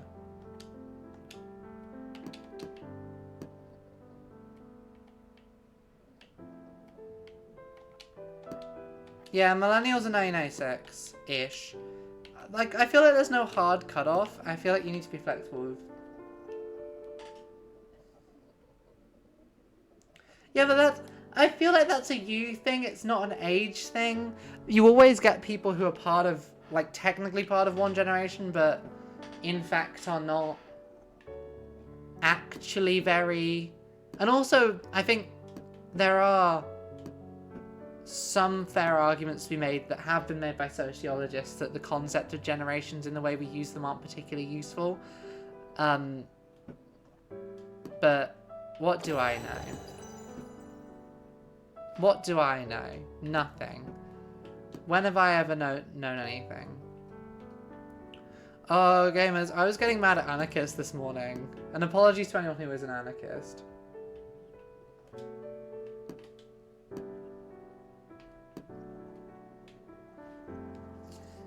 Like, boomers are arguably the only... Like, boomers, silent generation, Gen X, millennial, I think to some extent all make sense.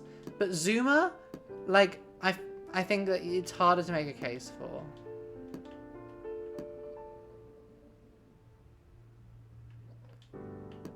I wonder... I think technically my handler is a millennial. Kachow. It's another 35. Kachow is another one that I started saying ironically and then just developed into like an unironic thing. Because everyone said Kachow, because it's not what Lightning McQueen said. Yeah, like, the concept of generations, I think it's fine in suggesting that the people within these generations experienced relatively similar conditions in a way that other people growing up at other times didn't. But, like, it's a very big generalization. Like, to say that someone who... Like, to say that... I think even within, like, say, Zoomer or within Millennial, there's definitely, like, at least with me and other... I think what are going to become known as elder Zoomers, in the same way that people refer to like a certain subset of like the top, like the oldest millennials as like elder millennials. I do think definitely we in many ways have more in similar with like the youngest millennials than we do with like the youngest Zoomers, because my experience of growing up, by and large, yes, it definitely has the 9/11 of it all, but oh yeah, but I think yes and no, because someone born in the 90s experienced, I think 2004 is the wrong cutoff. I think because it does all come down to 9/11 and the War on Terror.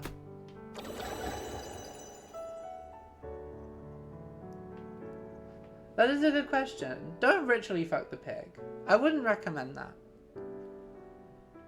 Like, it definitely 9/11 is central to this. Because, like, I feel like what really defines Zoomers is never having known a world.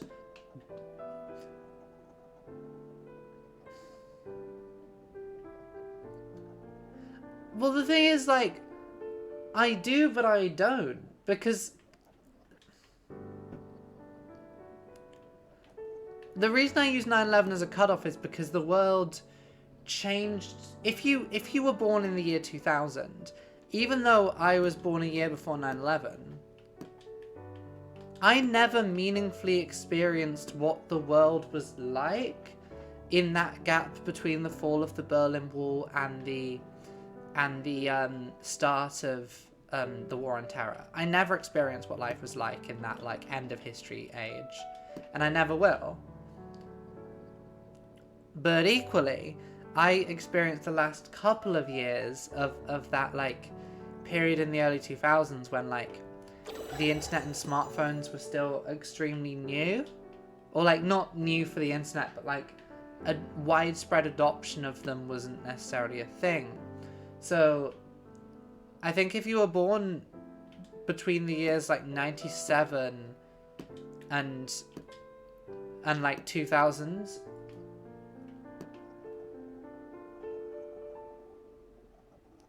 yeah, like, I think, yeah, it's definitely a case of if you never reached the age of like 10 or so before.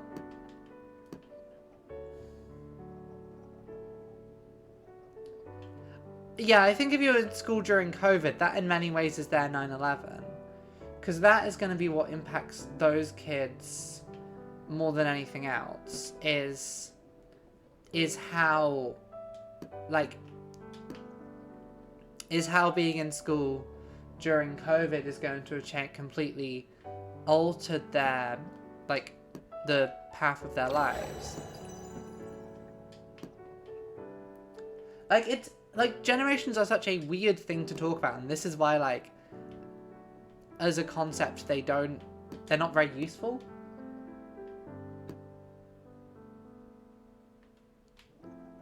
I mean, that makes sense.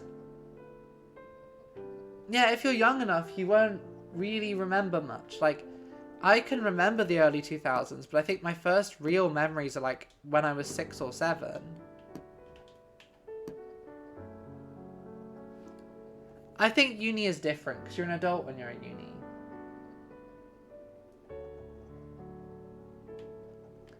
That's very funny. I feel like that's how a lot of people would have reacted. If they didn't see the footage, that's how they would have reacted.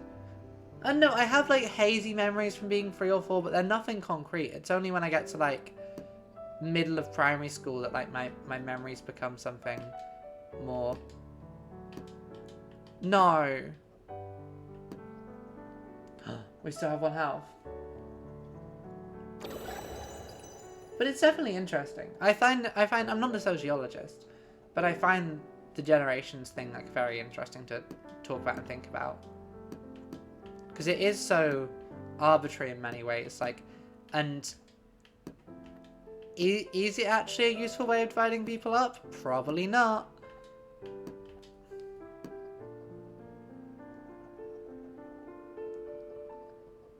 I mean, There were people doing that and sell like I've spoken to people.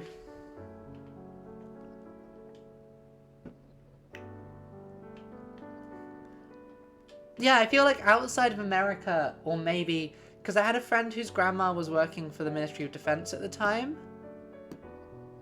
and definitely I feel like if you were involved in security services for like NATO allied nations, it was definitely a bigger thing. But if you were like not American, Canadian, or like didn't really have any ties to them, like I don't know how much of a big deal it was. Like relatively.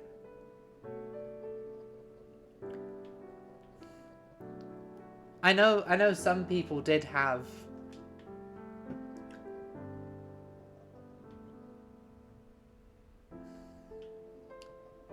Yeah, because I guess Americans hadn't really experienced any. Yeah, that is kind of all it is. It's like. Ah. I mean, it's a fair worry. Because they probably did. End up getting deployed.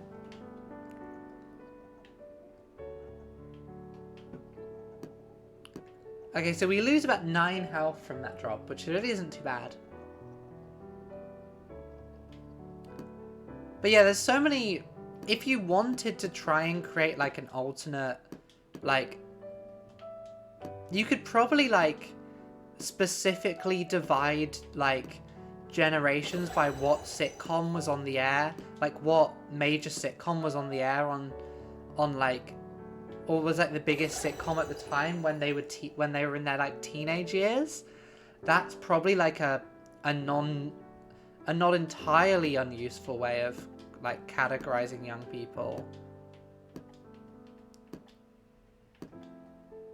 Like the Seinfeld generation, the Friends generation. Yeah, no, but then that's the thing about that one, is like, it would work in some ways, but at the same time...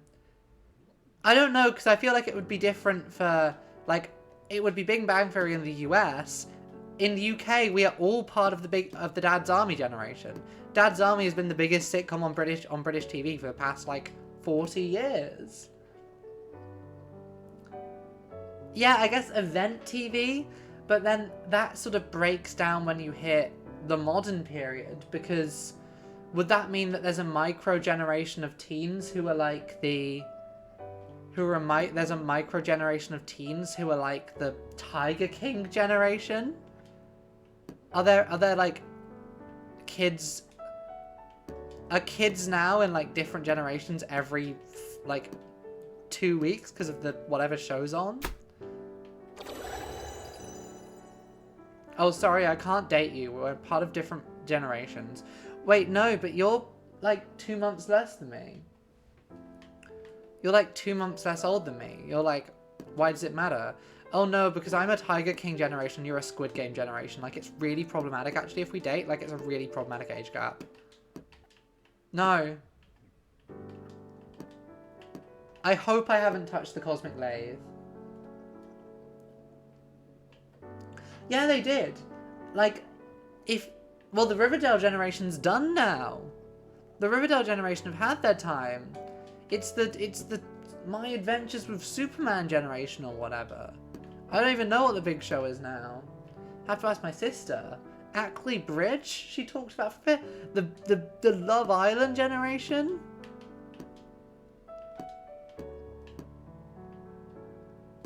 Love Island might be the best one to talk about, but then, like, yeah, you might get a point when, like, sitcoms are replaced with event TV, which are replaced with reality TV.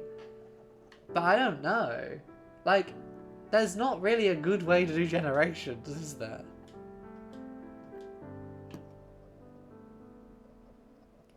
It's interesting. Exactly, like, and those prestige TV things we think about, like your Game of Thrones, your Sopranos, etc. They were never like the biggest show on TV. It was always like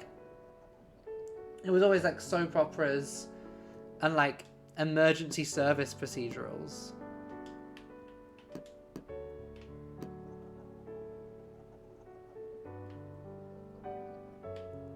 Yeah, me interacting with anyone who's actually like 2 years older than me is pretty problematic though, if you think about it.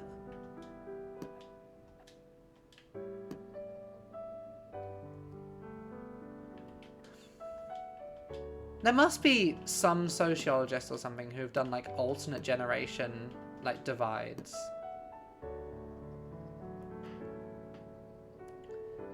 Oh yeah, season 1 is... Season 1 of Game of Thrones is definitely like cheaper to...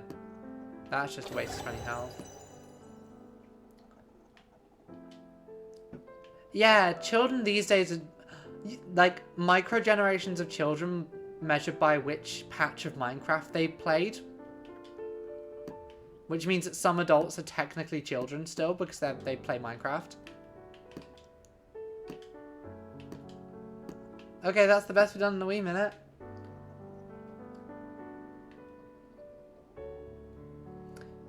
Like, generation... It's, like... I think world events are definitely make more sense than media. Because, like, I don't know how you even use media to define it, but, like, it's funny to think about.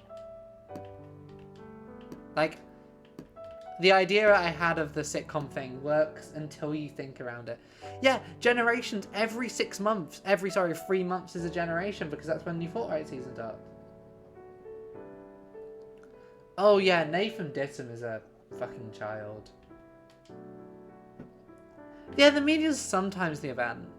Like, you could say, like, streaming, the streaming generation. But even then, that feels like streaming both in terms of, like, yeah, Generation Avatar the Way of Water, Generation Avatar the Seed Bearer, Generation whatever Avatar 4 is going to be called. I think we're dead, gamers. We'll keep going. We can probably get like 40 health off this one. And who knows, maybe we have enough health now to make another try. We might have just enough. No, I think it's because Kairi is going to... Her name isn't Kairi, that's Kingdom Hearts. What's her name? What's Sigourney Weaver's character's name? And I don't mean... Well, you know... Kiri? It definitely begins with K. Because you know Sigourney Weaver plays Sigourney Weaver's daughter.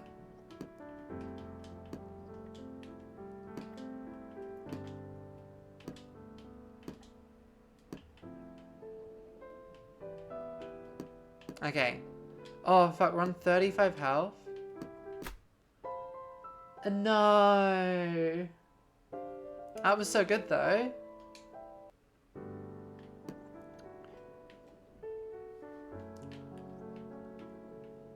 I mean, because she still plays Grace, but she also plays the character, the new character. And, like, honestly, it's kind of weird, but it works. Because, like, it is strange. Because the child is still very obviously Sigourney Weaver, who is not a child, I don't think. But at the same time, like, it works.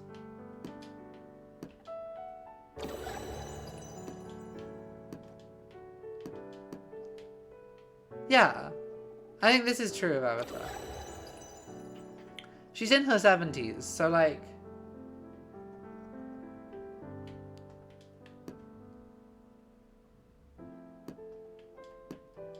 Who is the... I forget who the lady from Terminator 2 is. I've seen Terminator 2. Or have I? Yes, no, I have seen Terminator 2. I've seen the first 2 Terminators. They're both good. Oh my god, if I die in this section... What are you doing, Egg? You're doing things that I'm not telling you to do.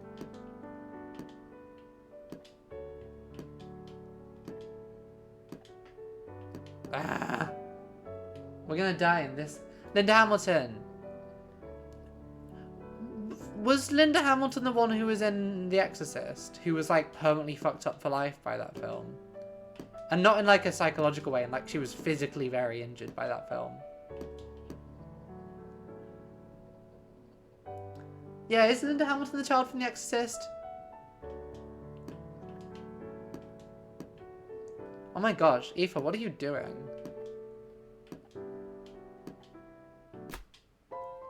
Perfectly on top.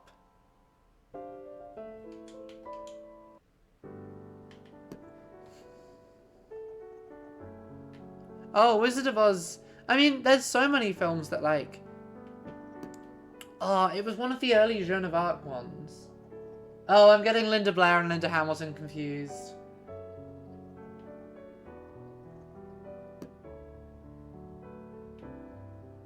Oh yeah, no. Isn't she the lady in the...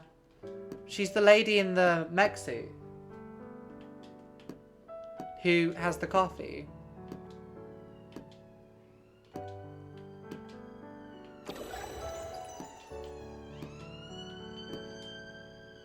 Fuck off.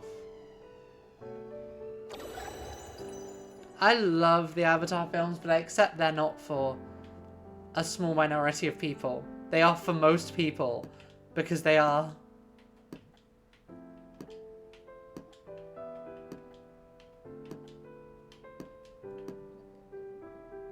I need to stop being like, oh, I accept that you don't like them, but they are like, they're not for everyone, because like, they're Avatar. They're like literally the highest and third highest grossing films of all time.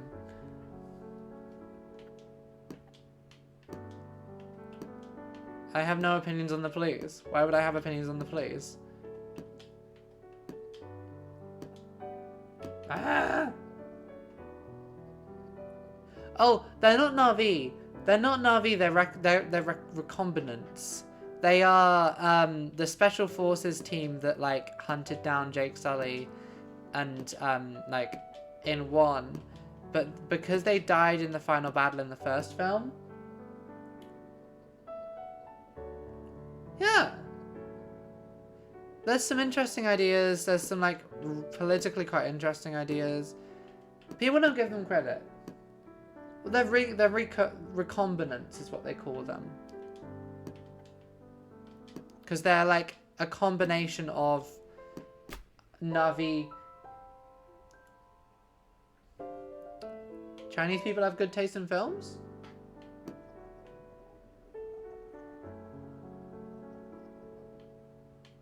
Fuck. Damn it. That was not the fool we wanted. It's really funny that this is where I've started failing now.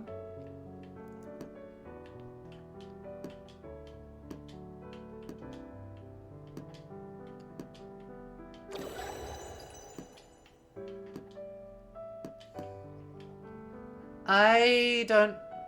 The only Transformers films I've seen are the first Michael Bay one and the live-action one with Orson Welles in it. I prefer... sorry, the animated one with Orson Welles. I prefer the Orson Welles one, but honestly, neither of them are amazing. I have no nostalgia for, like, Transformers of any kind. There we go. There we go. But yeah, no, the only Michael Bay film I've seen which I like...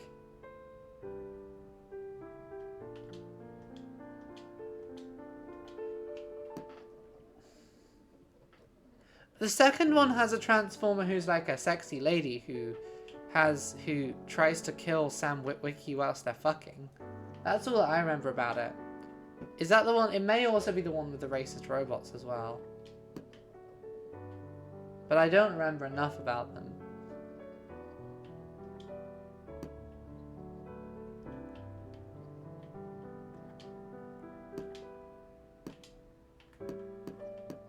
Perfect. Fuck, we wasted some health. Yeah, they went to China because they were big in China. Which I was talking to to one of my Chinese friends about this, and like that move, like going to having like your film set partially in China because it's big in China or because you want to market to China. I mean, Megan Fox's character is so much more interesting than, like, than fucking Shia LaBeouf's character. I don't know if Shia LaBeouf was that popular when I was a child. He was in his dying years of his popularity. And then he turned out to be like a creep. So, I don't know about Shia LaBeouf as a measuring stick.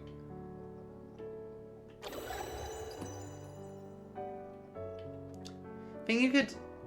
There's definitely like the era that grew up watching like Disney Channel and Nickelodeon original programming. I feel like that's like a distinct generation.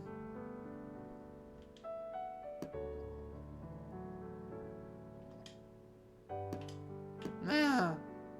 Okay, we've already taken that health. We've got 2 more healths to go.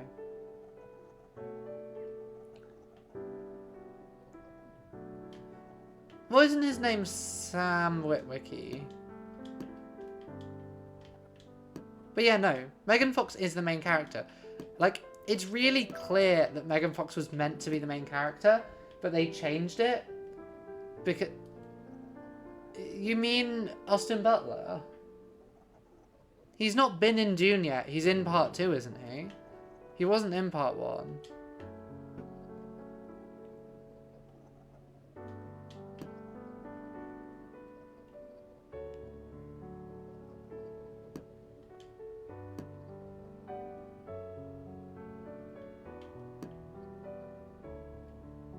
Yeah, people definitely used to...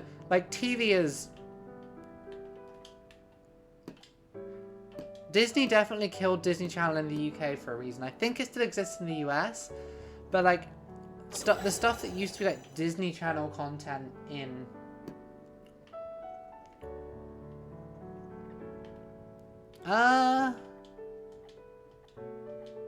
Maybe. There's Tom Holland as well. You're forgetting Tom Holland.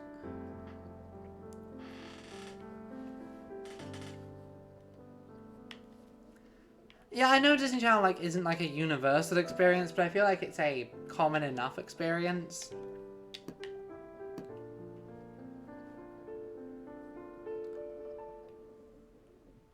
You got the...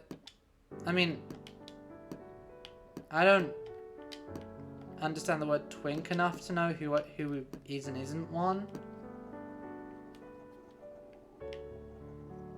Well, I think... To grow up with Disney Channel in the UK, you needed to have grown up with Sky, which isn't necessarily like a particularly common experience.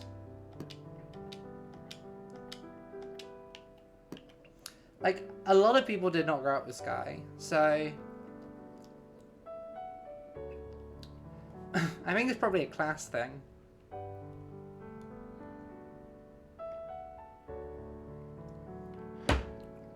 I think Disney Channel is somewhat universal to the, like, Anglophone world.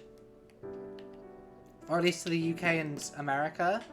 The UK, Canada, and America. I mean, we were mostly raised on the BBC. Our parents would have probably preferred us to have watched the BBC. But we liked Disney Channel and Disney XD, or Jetix as it was formerly known. Because Disney Channel was for girls, and they had separate boy Disney Channel.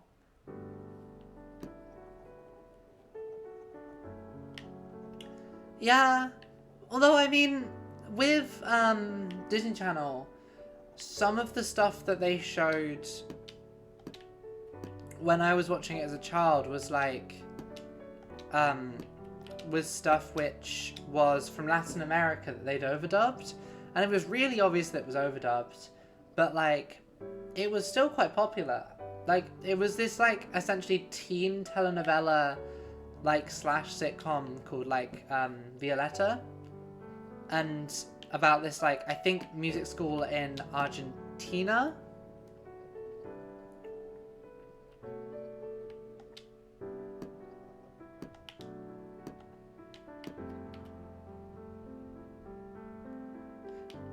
Translating musicals is hard in general.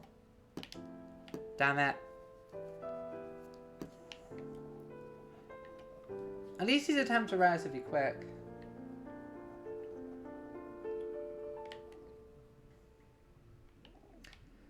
I think you can do it well. Like, Les Mis was a translated musical. It was in French originally.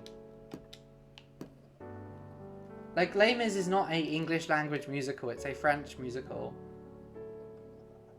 Yeah, probably not. You're not the only person I know who was like that. I have friends at school who were like children who mostly watched Star Trek.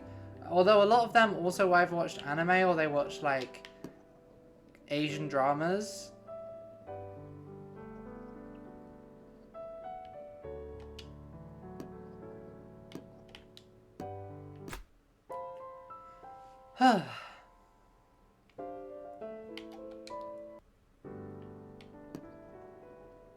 We'll give this like one more go. And then maybe we'll go do something else, because, I don't know. This isn't necessarily hard, it's a lot... Actually, you know what? We can go for a bit longer before we think about doing something else.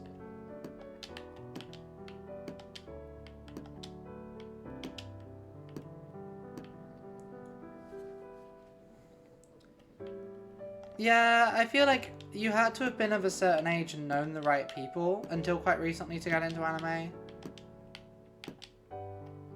Like, other than Pokemon, it was not on the TV.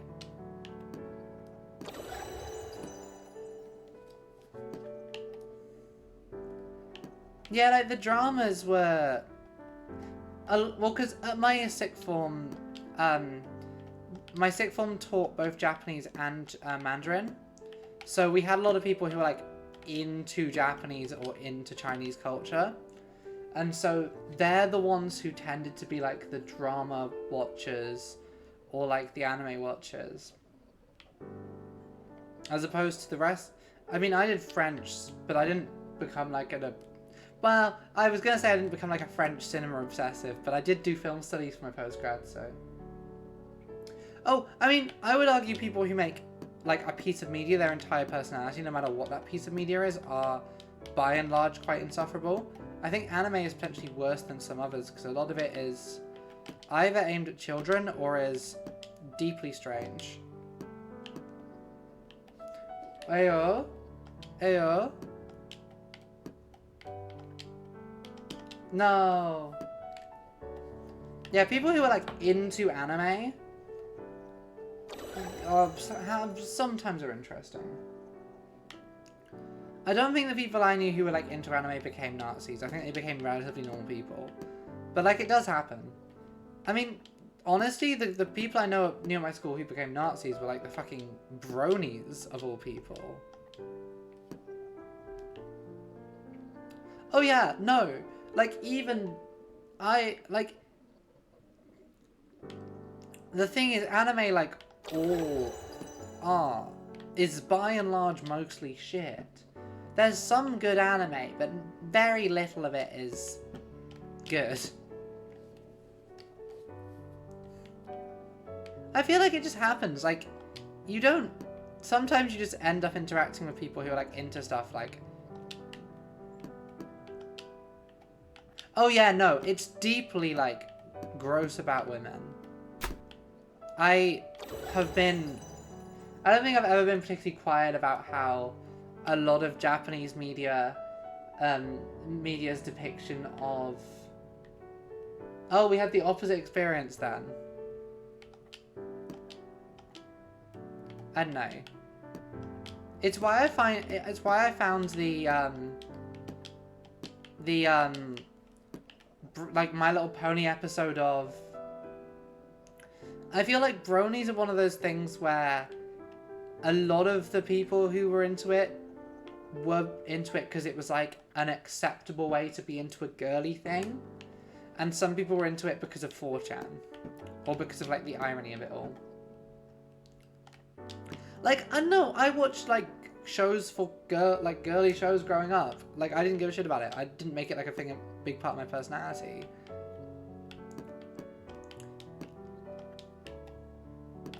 I never really understood the My Little Pony people doing that. No, that was like a big thing with the irony of it. It was like, it was a kid's show.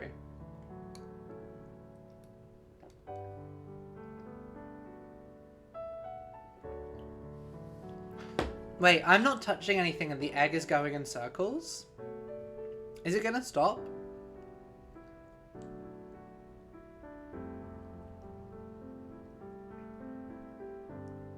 Is the egg just permanently going? This is we've invented perpetual motion.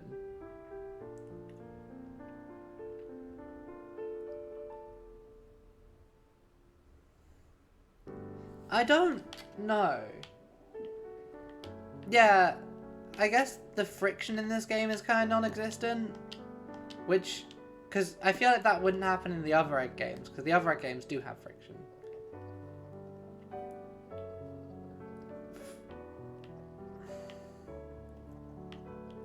But yeah, like, I don't have anything against, like, people who were, like, quote-unquote bronies, even though I do have some issues with, like, brony culture.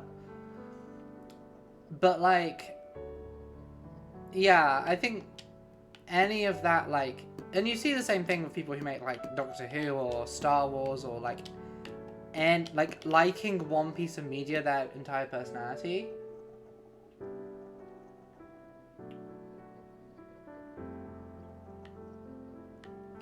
Yeah, so the egg has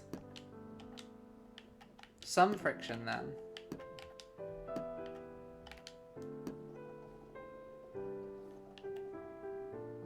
Unlike me, I'm normal.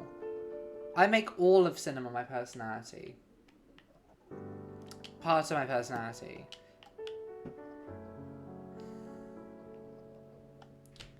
I mean, honestly, it's what I kind of find off-putting of things like Star Trek is, like, they're fandom-y shows. And, like, I'm sure you can enjoy them in a perfectly normal way. I have enjoyed, like, fandom-y shows in, like, a normal way before. I love Buffy. I really like Buffy, but I'm not gonna, like, make it my personality. Like, liking Buffy being my personality. I think that would be, one, be interesting in the year 2023.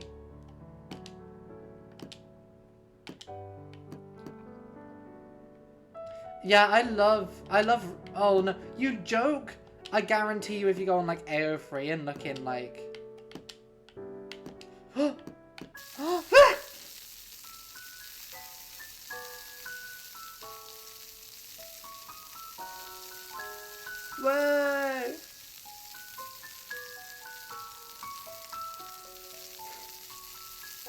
Okay, I'm a Scooby. We did it!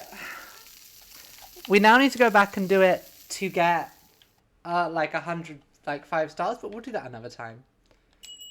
Well, this has been a look at Lost Egg 1. Super Jump?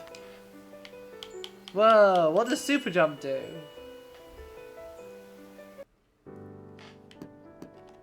Whoa!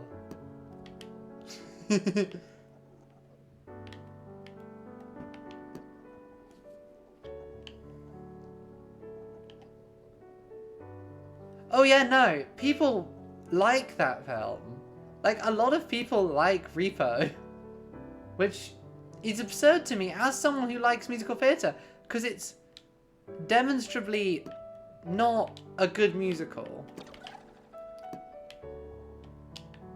This is fun.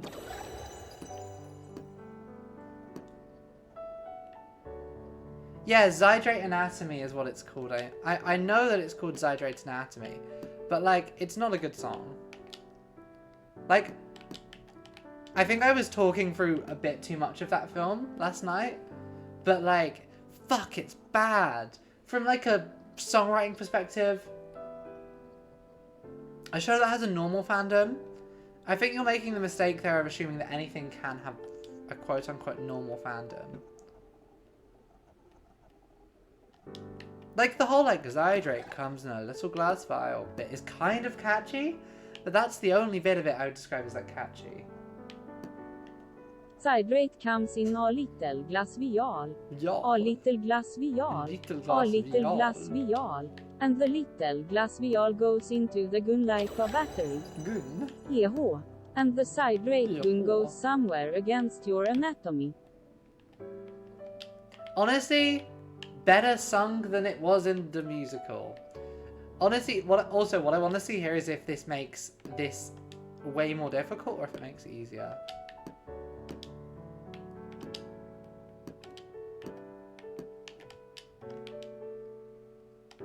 Okay, so you can super jump back up here. Like a battery into the gun. Yeah.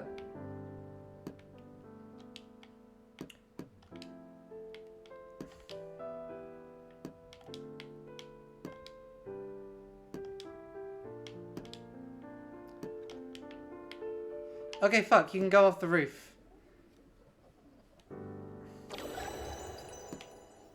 This is very silly, I like this.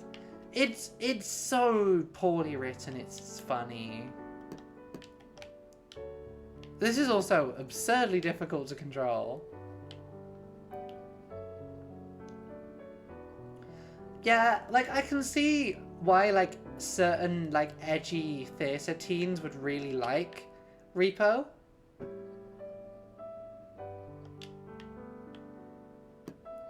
Oh, are you a Repo enjoyer?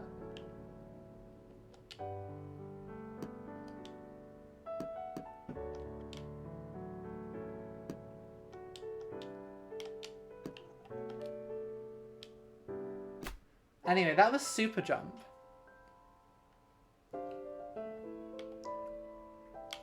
I don't need to imagine being normal, I am normal. I am normal. I'm the most normal person any of you know.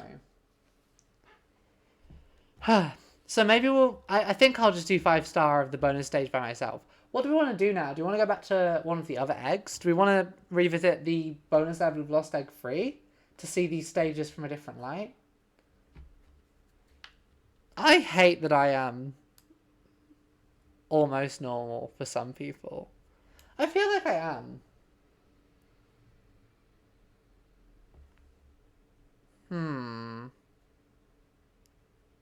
Could play some Civ.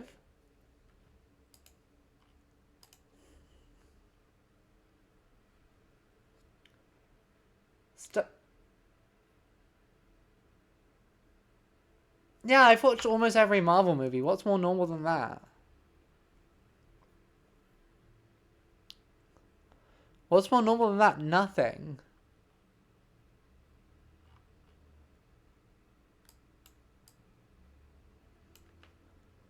What do I have?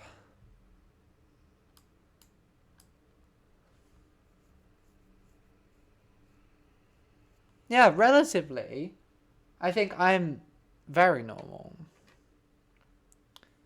I think about 9/11 the normal amount of times. I kind of want to play more Egg. Yeah, let's go check in with the bonus level of Egg 3. Yeah, it's normal. It's normal. It's not at all mildly fascist. It never gets old.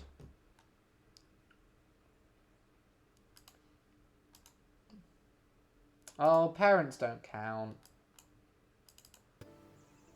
Oh wow, it's still just captured Lost Egg 3. Interesting. Oh, I'll change the viewer thing to Lost Egg 3 as well.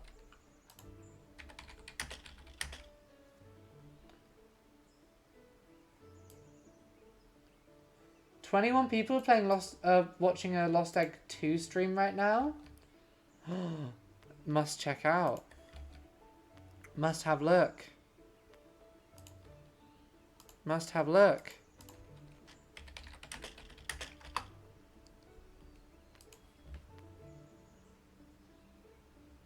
There's 2 separate Japanese streamers playing Lost Egg 2. That's fun. But anyway, what we're checking out is so you know all those levels we just played in Lost Egg 1? We're about to see them again, but looking better? Like, not looking like complete shit? And also with actual controls. Oh no.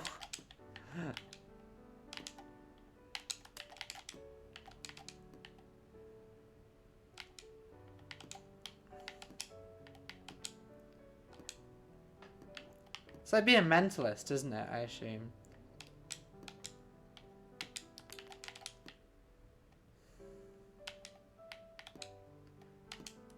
It means you understand what a medieval is.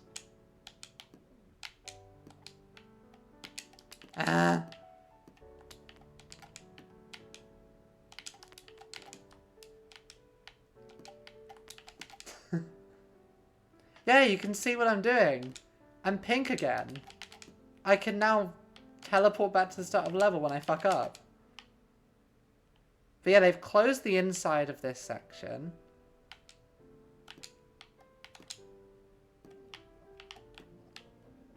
I've got the stupid Zydrate song stuck in my head. It's annoying.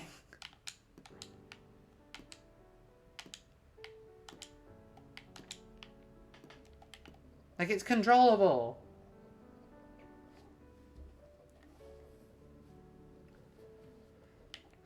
I mean, we had that when I was doing Viking studies, that was an issue quite a lot. Because, like, I don't know. A lot of these guys might just be made up. I mean, I guess Viking studies is like a subset of medieval studies. Or being a medievalist. And then look, it's the exact same jumps, but in reverse. But you can do them normally now.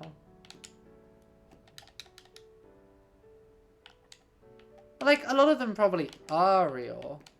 But there's no way of us to really know that.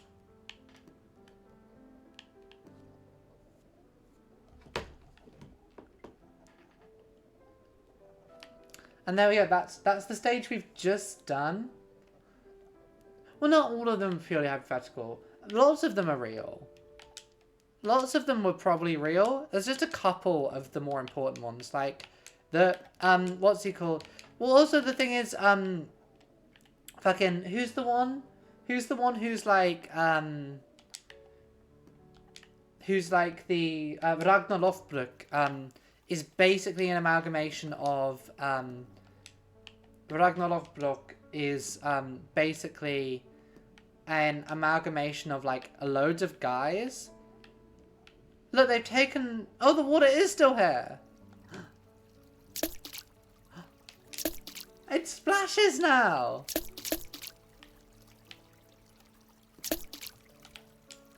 That's delightful.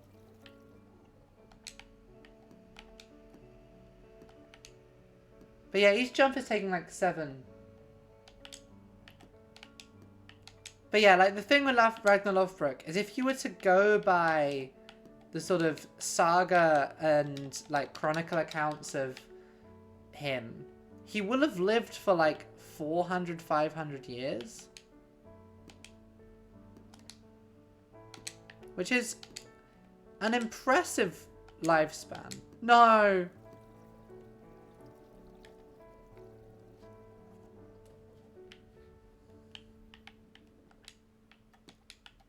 I mean, have you even read them if you haven't read them in the original Old Norse?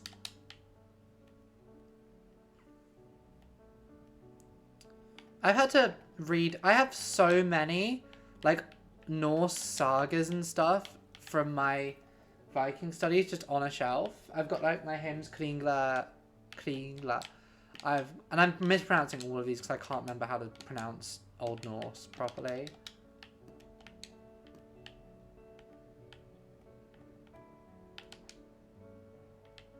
Well, because we did Viking studies and then we did Old Norse literature. So I've kind of done like 2 bits of like Viking studies. Because like Viking studies was more to do with like the society and stuff. And the history. And then Old Norse studies was more to do with like, fucking hell. Was more to do with the literature. And like, how can we tell, like, analysing the literature like it's literature.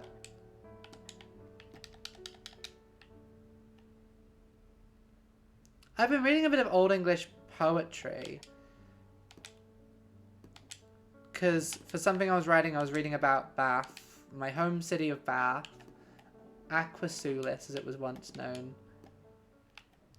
Okay. We're back on the train.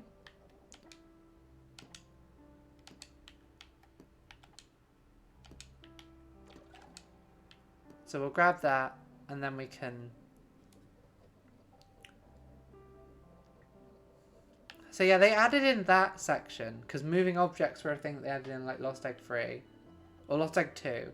The final 2 levels of Lost Egg 2 have moving objects.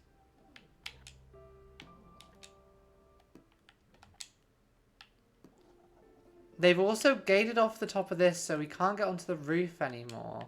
onto the roof anymore. We can't go onto the roof and we can't get to where the toast was. My current read is a bit of historical fiction set in ancient Rome.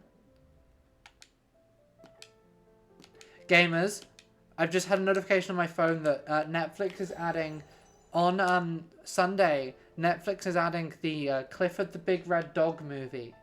This is huge. This is huge, gamers. That's so exciting. I don't know how I'm going to contain myself. Honestly, I'm so excited. I love Clifford. Not particularly. It's got like Jack Whitehall and it's like Jack Whitehall and John Cleese. So it's not like a cast I'm particularly interested in watching in a children's film.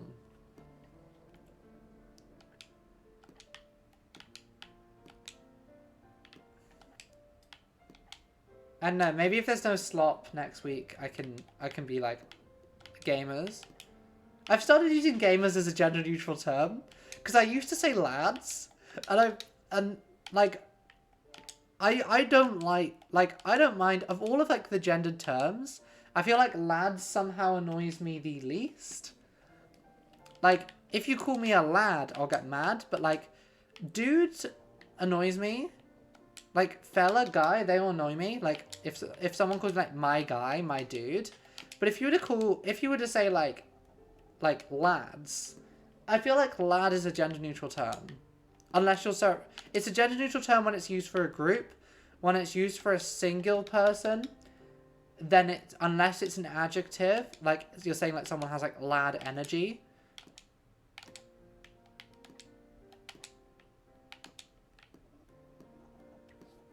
I feel like Americans have turned folk into such a, like, the way... Ooh, what's this advert? Oh, is this a new Exorcist film? Sorry, the advert's playing, and I think it's for the new Exorcist film.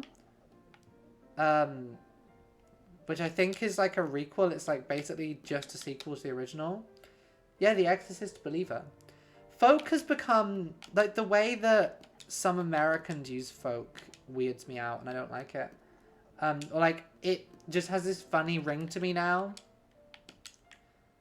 of like faux inclusivity. I mean, you can use it like in older English in that same sense as well. It's also used in that same sense in Scandinavia.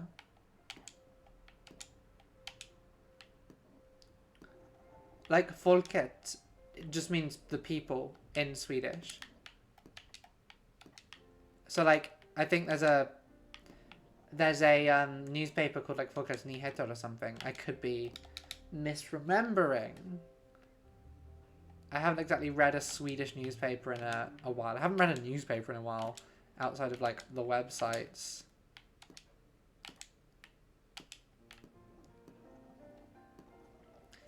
But yeah, like...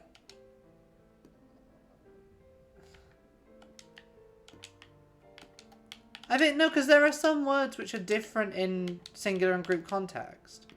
But this is why I don't say lads anymore, because some people don't like it. So I say gamers now. I've replaced lads with gamers, and people are just going to have to accept that gamers is the word I use when I need to refer to, like, a group of people. And I'm not in, like, a formal setting. I mean, I would never not tell someone you're a gamer. Because it's a word we need to get more comfortable about people being gamers. I'm a gamer. Yeah, this is why anyway, this is all to say that this is why I call you all gamers. It's not a derogatory term, it's a loving term. It's my loving term for you, my little gamers. I also think it's a Zoomer thing, again. Not to get back into the generation shit.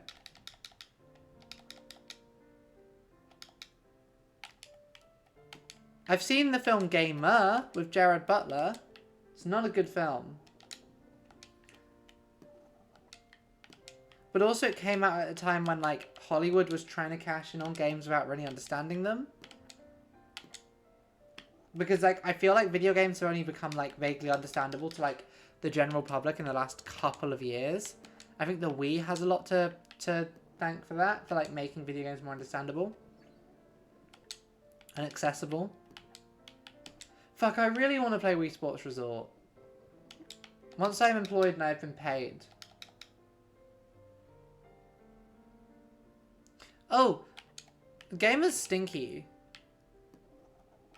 I think tabletop gamers and, like, card gamers particularly stinky. I don't know about video gamers, because I feel like everyone plays video games now. Like, even a lot of people, more... Yeah. Most, like, filmmakers are now old enough to have grown up playing games and to, like, cite games as their influences. Oh, Games Workshop. So as a child, I was into Warhammer for, like, as a teen, I was into Warhammer for a couple of years. And fuck does I haven't been into a Games Workshop in maybe 5 or 6 years. No, probably more. I'm what, 23 now?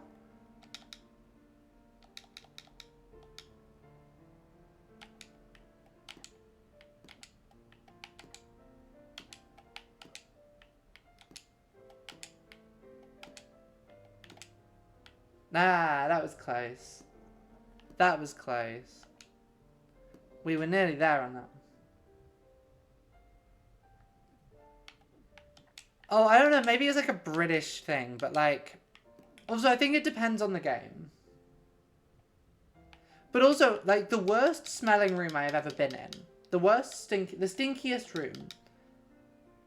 The stinkiest... I was never good at painting it, and I also didn't really like the game, so I don't know why I played Warhammer.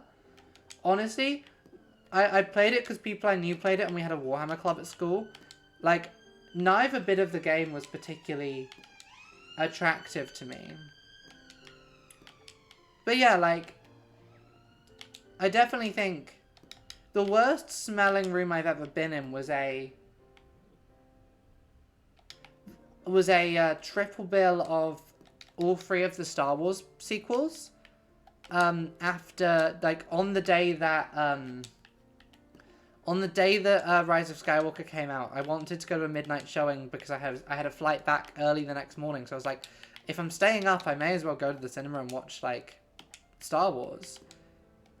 And fucking hell, to be trapped in a room of Star Wars enjoyers, well, they weren't Star Wars enjoyers by the end of Rise of Skywalker, let me tell you, but like, to be trapped in a room of, like, people who really like Star Wars for, like, 6+ hours,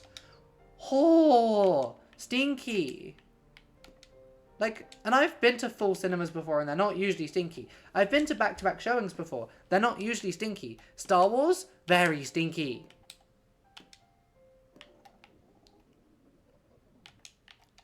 And, like, I don't know. Maybe I'm just, like, quite susceptible to smell. I'm not sure. No, the Star Wars showing, I'm not, like, being rude or anything. It's just how it was. Well, it's like a particular kind. No, because BO isn't just sweat. It's like old sweat. Sweat doesn't smell when you first sweat. Sweat only starts smelling after you've not washed for a while. Yeah, it's just sweat. It's just sweat, but like it's old sweat. Like, if you're like sweating, that's not going to immediately smell. It takes some time to smell.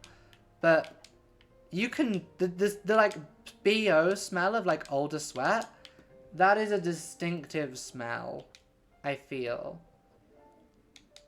And like, yeah, it's the old sweat that's got like the really gross smell. I mean, I'll be honest, I was sitting next to a guy and I was sitting next to a couple. They were, When they walked past to go get like snacks during one of the intermissions, because there were like gaps between the films, it was a stink. It was like a stink of both of them, because they both also walked past separately to go to the toilet at various times, and hoo-wee, upsetting. Like, I try to not be mean, because, like, obviously, there's reasons why people might have, like, it might just be medical. Like, some people just medically, like have, like, BO that's worse than other people. And some people end up doing this because of, like, trauma in their childhood. But also, some people just do it because they have a bad sense of personal hygiene. Like, it's complicated, and I don't want to, like, shame people. Like, and you never know. You never know. So, like, you can't... Like, I think they talked about this on Kill James Bond when they were doing...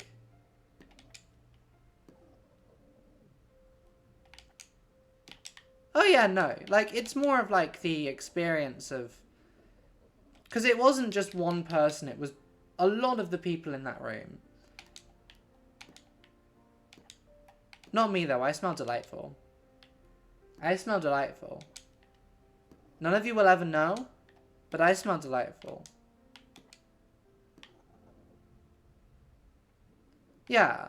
Like, it's just unfortunate, because... Yeah, I did know someone at school when I was, at secondary school who, was... Like...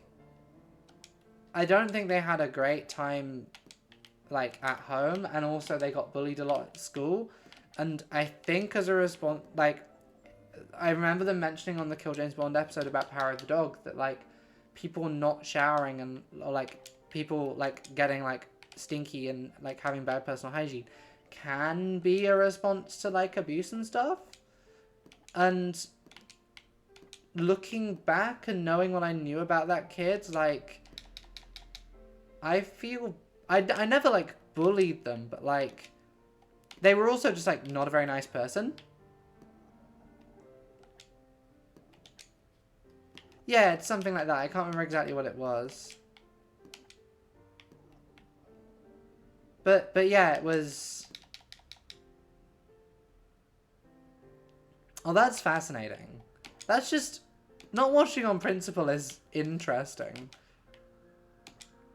No, but this guy sat, like, we were friends for a while, and then basically he got, oh, 23 is rough. No, you shouldn't, when you're an adult, you should learn to not be, you should learn to, because I feel like it's like, as much as people should be, oh, I don't shower every day, but, like, I make sure I'm not stinky every day. Because I feel like I don't sweat too much unless I'm exercising or, like, whatever. I sweat a lot when I'm, like, working out or something, or when I'm stressed. Like, my hands right now, playing this game, quite sweaty. But, like, I'll wipe my controller afterwards and I'll, like, wash my hands and stuff. Because, like, yucky. Sweaty. Yucky. Ew. But I don't know. It's also a gender thing, I think. Like, I feel like being perceived as stinky is like, if... It's a... Yeah. Like, if you are, as a woman, like, stinky, it's more of a social crime than if you're a guy. Because, like, women are expected to smell nice, to look nice. Because fundamentally, a lot of society objectifies women a lot.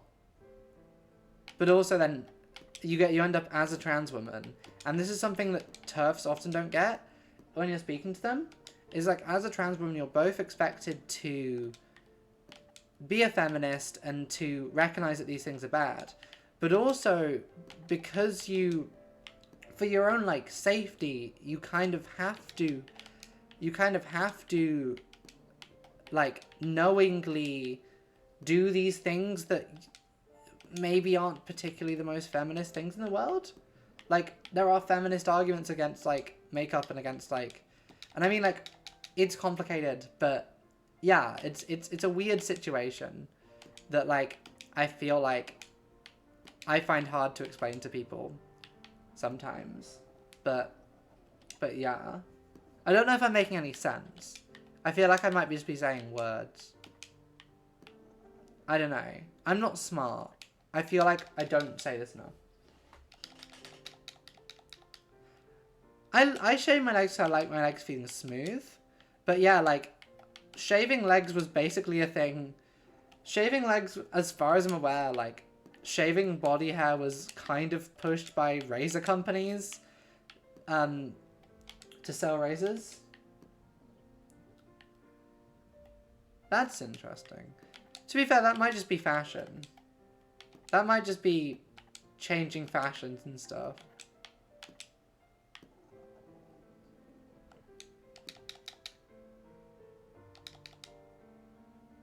Whee! Maybe that's just how they wanted to dress. Ah! There's only one level after this. If we make it past this, there's only one more. And then do we want to finish off with some... If we don't finish this one today, we'll do some GeoGuessr to finish off. If we don't finish this one on this attempt. Oh, it is interesting, yeah. I mean, there's a lot to be said for, like, you could do some quite interesting, like, fashion studies or sociology. I'm not sure what this would come under. Looking at, like, how trans women dress in relation to, like, general fashion trends and seeing if there's a particular divide. Because I do feel like a lot of trans women are also, like, statistically a poorer than average minority. Like, not all of us. Like, a lot of trans women work in IT and are kind of not well off, but, like, comfortable. Or, like, doing okay.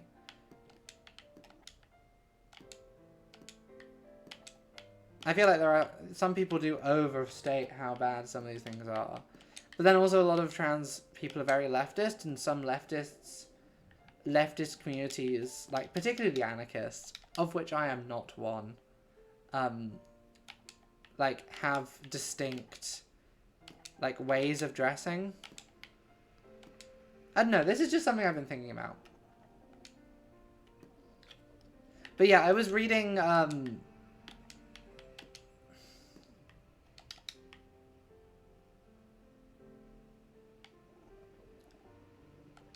I mean, I guess you just have to, because this is the thing, fashion is both how you want to dress and how you want, the way you dress is a combination of the clothes you think you like and like wearing, but also how you want to be perceived.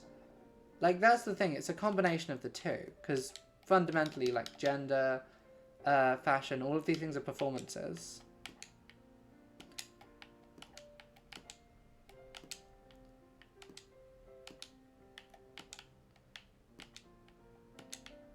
Ah, that was 2 jumps away. Oh. I also think Twitch might have purged some bot accounts or dead accounts, because my follow account has gone like 10. I mean, you never know. I mean, I feel like some sort of, for a lack of better term, historian like outfits do have a significant crossover with, like, stereotypical Tory outfits. Oh, can I moan about anarchists for a minute? So, I was on Blue Sky this morning. I woke up at, like, 8 AM, which is, like, a good time. It's a good time to wake up. I'd recommend it.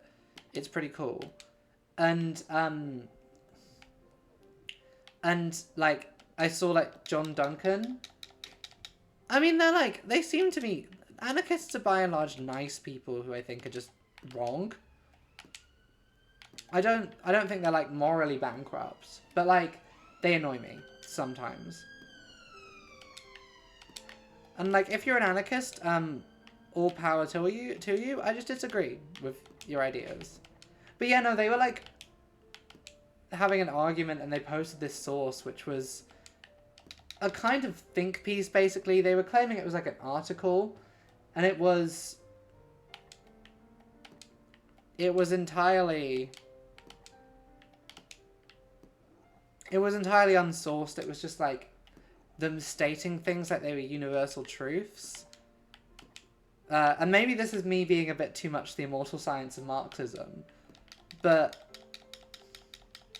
like, I started looking, I went through like the other articles on this website, and then I found my favorite anarchist thing, which is like bedtime is fascism. Like the whole, like it was referring to like children as an oppressed class, and I think definitely children aren't given as much autonomy as they deserve sometimes. But the way that this website was wording it was absolutely fascinating, and basically made it seem like it used the word Holocaust at some point, and you shouldn't do that when you're talking about like being made to go to school. Like, you shouldn't do that. They're not the same thing. You being made to go to school and sort of learn to be a functional member of society isn't the same. Oh yeah, no, this is literally the thing I was talking, like, this is basically the article I read, where they're like, oh no, a 6-year-old, the reason, like, we don't, like, it's statism that we don't treat 6-year-olds the same as we treat adults, when, like, we don't treat them, like, yeah, there are, like, the reason we, like, coddle children and, like, treat them differently is because they are children. They do not have the same life experience. They do not have their... It's not just a societal thing. Like, their bodies and brains are developing. They're, like, mentally not... They're mentally still developing. It's not just, like, people have decided, oh, they're little, we need to, like, coddle them. It's... They need to have bedtimes. It's... There are reasons. There are reasons. It really annoyed me. It was, like... Yeah, slightly annoying. Anyway, I don't think we're going to do this time. Do you want to end with some GeoGuessr? Yeah, sometimes people need a, like, it's not oppression to teach a child how to function. And, like, even though the school system isn't ideal for many people, it's still a hell of a lot better than, like, the alternatives.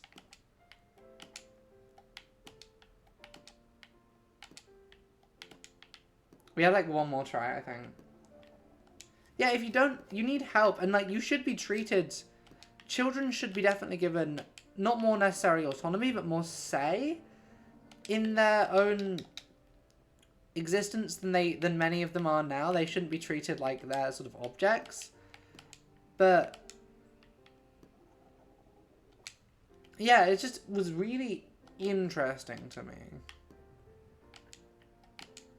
And annoyed me.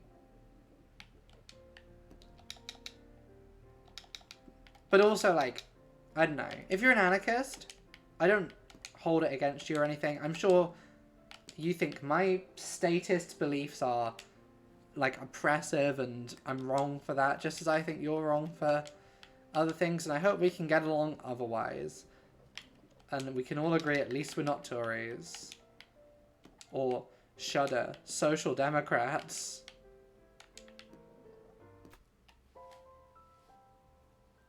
Yeah, exactly. You need... Anyway. Well, the thing is, it's... The end goal of, like, a communism is eventually stateless society. You just need to take steps to get there.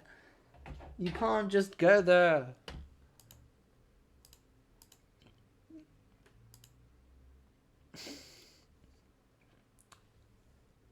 Oh.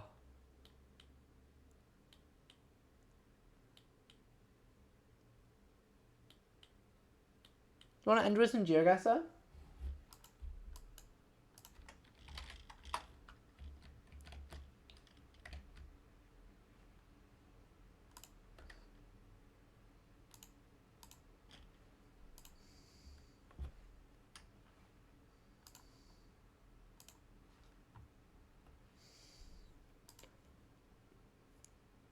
I'm also learning more. I'm reading more theory. And it is really interesting to me that I was a bit on anarchism until quite recently. And then I read anarchist theory. And that's when my brain was like, no, I'm good.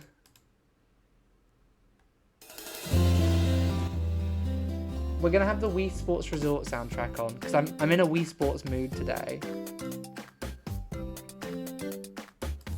Anyway, last time we were on 95. We have to go for like 5 more to get this to 100.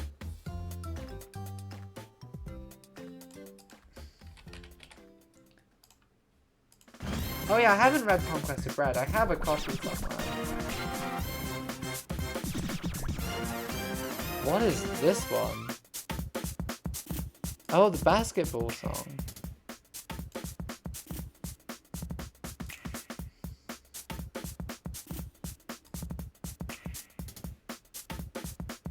I mean, there was the period when, like, it was a thing on, like, the internet left because of, like, BreadTube being named after it. Okay, they look, white. I don't know if I can see any U-stripe. Has it actually shuffled? No. You press the shuffle button, then you have to press it again to actually get to shuffle. I mean, maybe it has incomprehensible politics. That is possible. Right, where are we?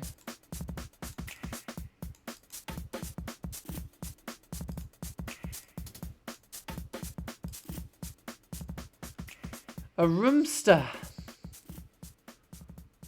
Potmol Auto.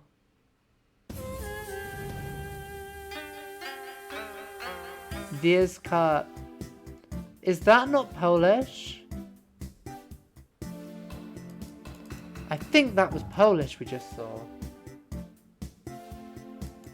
I've never been to Penkalech, so I would not be able to verify what was said.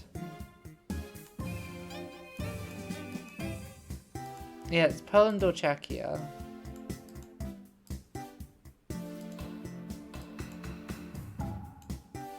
No, it's Poland because that's the L with a line through it. If we can get to 100, I'll be happy. Par chasseuse humide. Par chanceuse humide. That's French? Yeah, but like, I've never had a car when I've lived here, and I've never... Outside of a couple of places, I don't really know other bits of Scotland. Even the local area.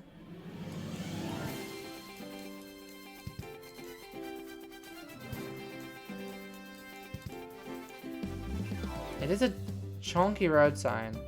Oh, like, France is possible here.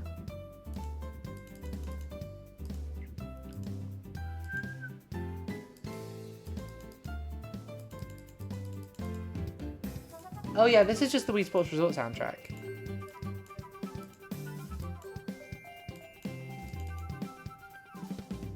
That's Dutch. Are we in Belgium? Material, but then Dutch. I think we could be in Belgium, gamers. This could be Belgium. Or Luxembourg. I'll have a little check first for any other useful signs. I think Belgium is definitely the best bet of what we've seen. Do we know if Belgium has any, like, useful or recognizable, like, signs or anything? Or, like, lampposts? Yeah, maybe they do.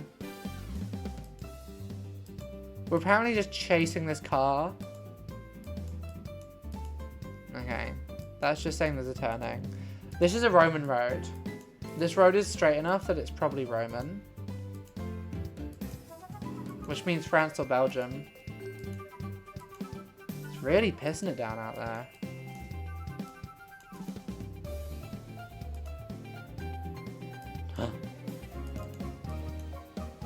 Yeah, Wallonie. Nous sommes en la Belgique. Et bienvenue à l'Afrique.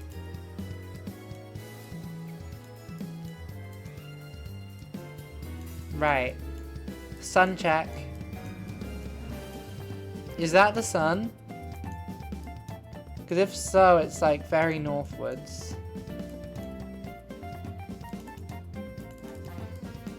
Okay, reach children. It could be Southeast Asia as well. I think that the color of the dirt is what's giving me bits of Africa vibes. Like this very red dirt feels particularly... There are bits of Africa like this, but I could be wrong.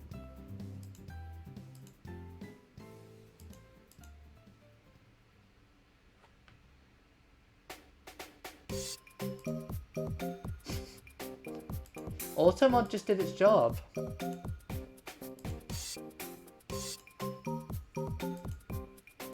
Thank you, Automod. Keep an eye on chat, just in case they post again. Maybe. I'm not sure. I might watch a film later.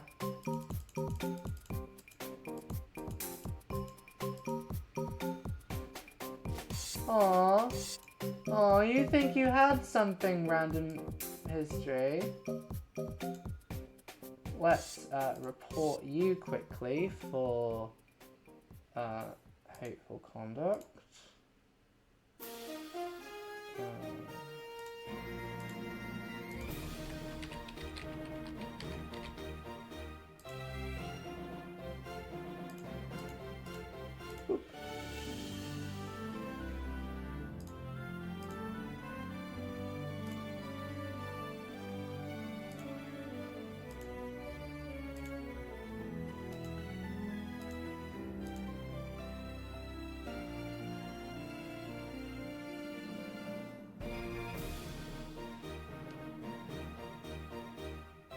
Yeah, that person was doing some stuff, so I have banned them.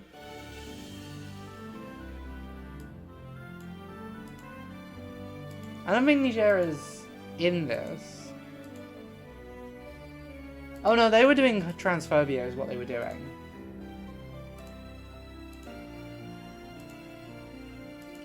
I think it'd be way funnier if I could just mute them so that no one could see them, but they would still be posting and think they were doing something. Cursed Mickey Mouse! Yes! Yes! Ball! Jug! Mickey!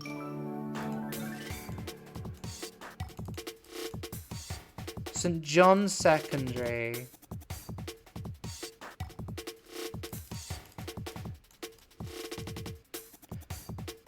I also think it's funny that person's like attack line on me was like there's only 2 genders in the world.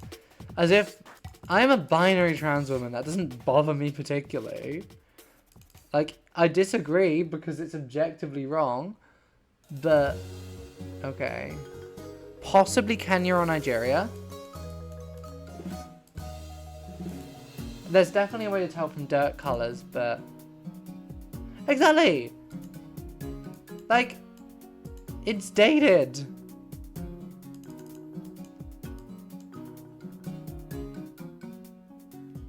Well, they've got a Yahoo email. Can I get a better view of this sign? I can. Mukono.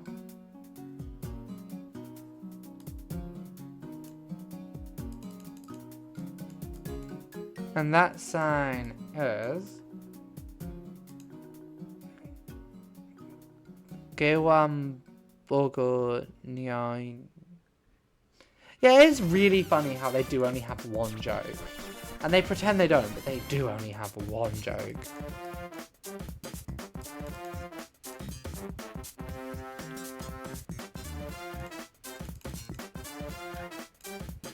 There's lots of motorbikes around, which is interesting. Thank you for writing that down, that could be useful. Wait, are they driving on the left? We're driving on the left. That really cuts down the countries we could be in. That cuts us down to like South Africa, Botswana. I doubt it's there's too much English for it to be Eswatini or Lesotho.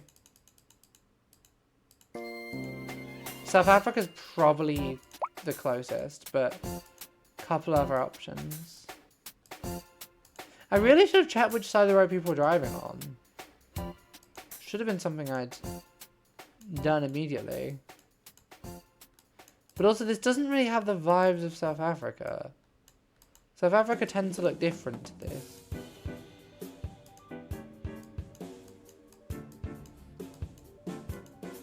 Also very funny, we don't get people in that often who do transphobia. We get them in occasionally, but I feel like way less often than some people do. I'm not sure why. Because I'm on the trans tag, so they can get me. I'm pretty easy to find. I'm just so pathetic. I'm not a particularly interesting target.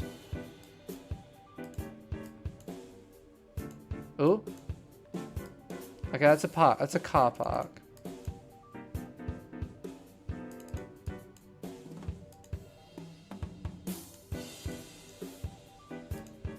That's going to be a sign for the church. It's an Anglican church. I can't read anything useful on there. Paul and... I want to get to 100 today if we can. That says something. Again, too blurry to read. Ooh. Now this is more useful. So Afrocell, Nile baking flour.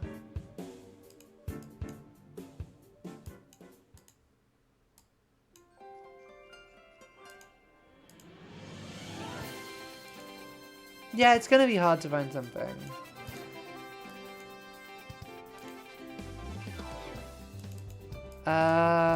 It's a .com. Quarries. There will be some text somewhere here that will give the answer.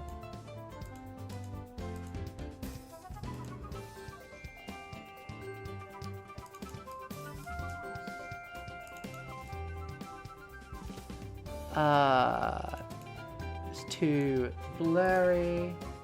Yeah, it's gonna take a while to find something, I reckon.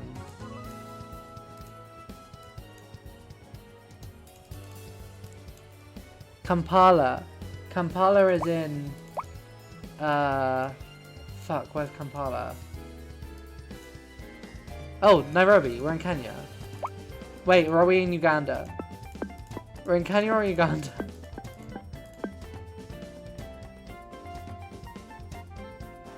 Hello.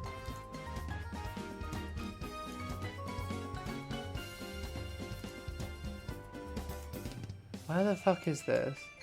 Okay. We're in Kenya or Uganda. It's one of the two. It's working out which one we're in now, which is going to be the funky bit. I'm so bad. Do they both drive on the left?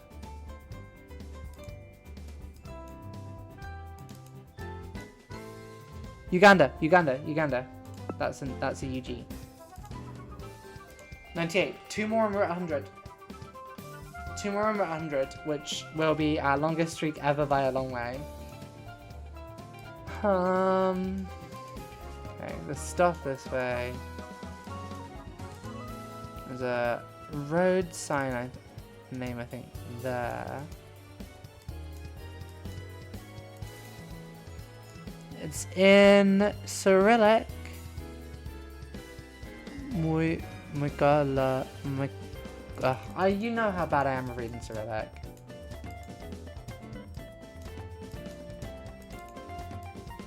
Is that a Ukrainian? That's a Ukrainian symbol, right? That little guy there. This is Ukraine. Ukraina.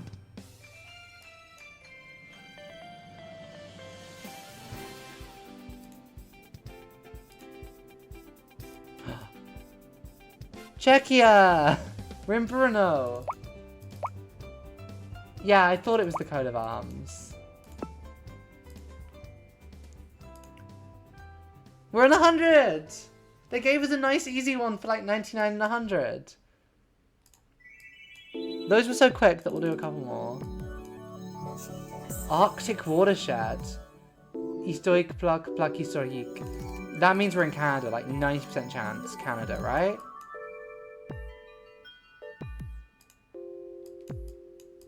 Yeah, Ontario, Northland, we're in Canada.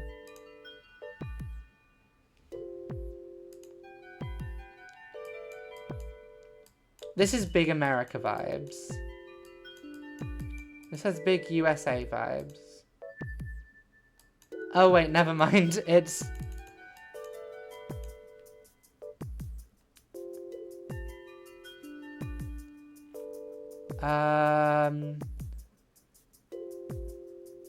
I don't see any of the letters that would be...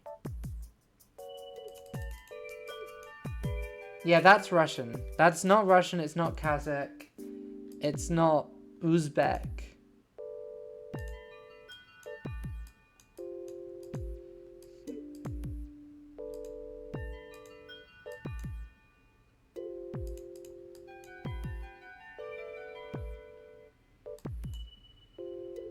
That's a Chinese flag.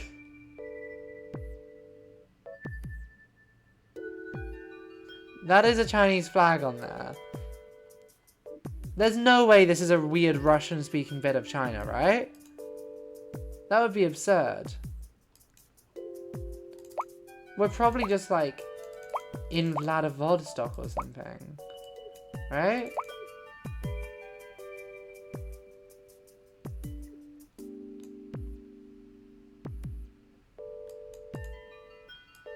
Like, as in a car of a car dealership of a... What is this tram? That's like an American football team.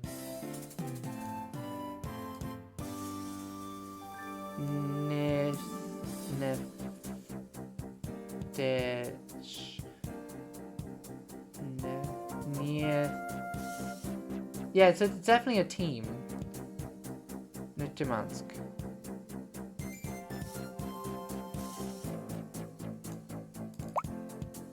I think we're in this part of Russia.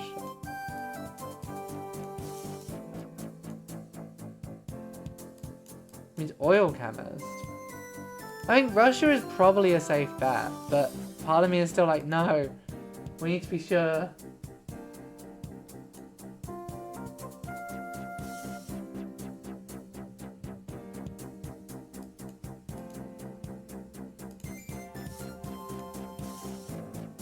Industrial Zone 1. Oh, I see.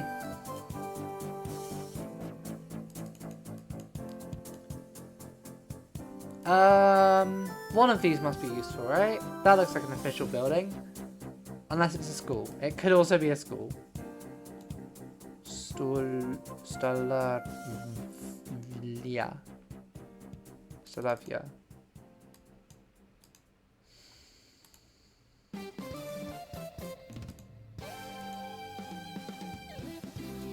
Oh, it's the dining hall. I see. This has to be Russia, right? There's nowhere else this could be.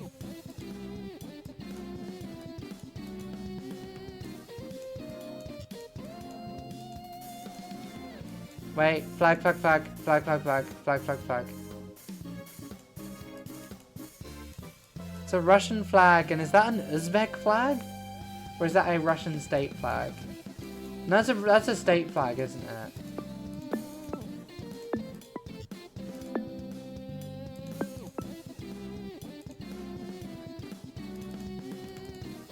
Yeah, I'm guessing it's a regional flag. Oh, we're near Kazan. Okay. Fuck's sake. Fuck off.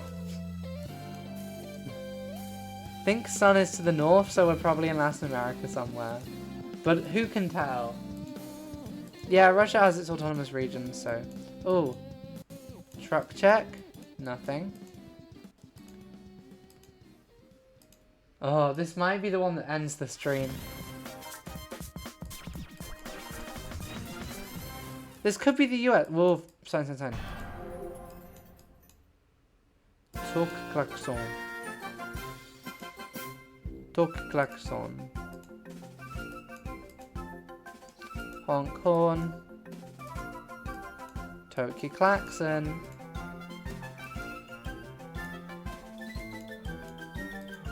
Oh, this is gonna take us ages to find anything useful on.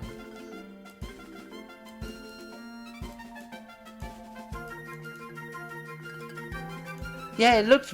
I don't think it looked French, but this isn't. This couldn't be anywhere French, surely. This is like US or somewhere in Latin America, presumably.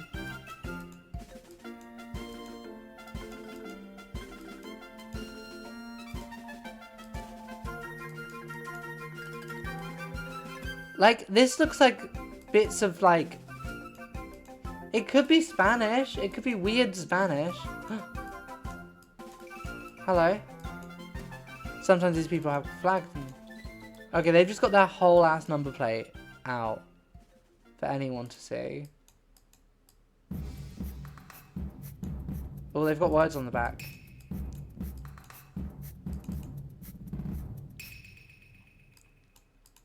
They've got words on the back, but they're very hard to read.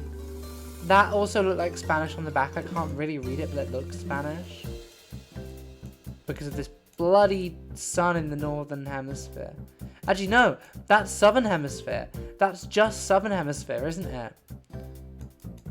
This could be Mexico or France.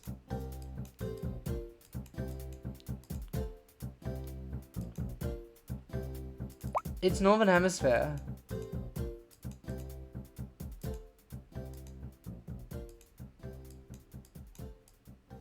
It's just northern hemisphere. No, because look, the sun is in the. That's the northern hemisphere. That's the equate. That's to the south. Yeah, the sun isn't to the north. It's to the. Oh, it is to the north. I'm being stupid. Ignore me. Ignore me. It is to the north. I forgot how compass works.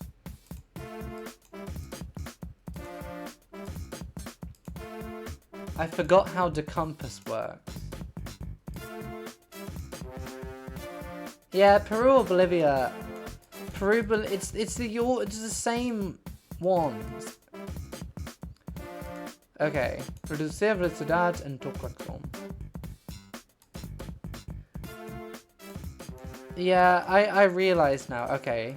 It's definitely Spanish speaking. Because that was a reducir velocidad. Which is Spanish.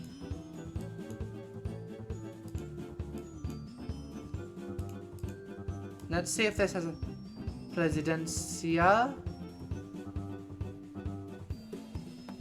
That looks like Presidencia and República.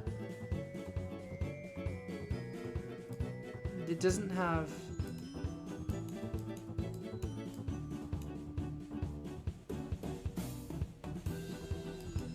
That's just saying, like, construction of something. San Pedro? Puente San Puente. This is San Pedro Bridge. That's all that's saying. It said Ministry of something. To klaxon. Toki klaxon. Yeah, all those signs are too fucked to work out what they were doing. Wait, we can kind of see the Google car.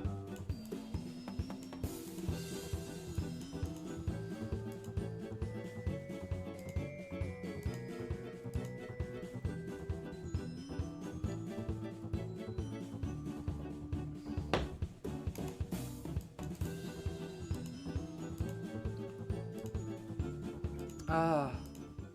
Hello. We're trying to work out where in the world this is. It's very difficult to tell.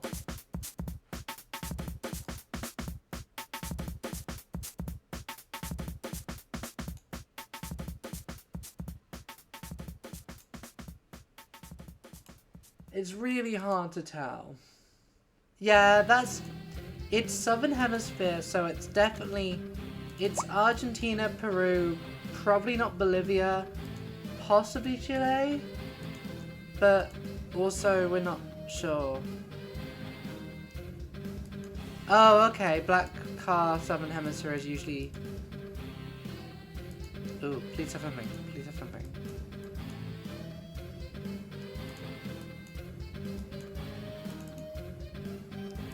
Okay, I can't see its plates from there. Yeah, does... Yeah, I think Argentina's the most likely, but we don't have any info that, like, confirms that.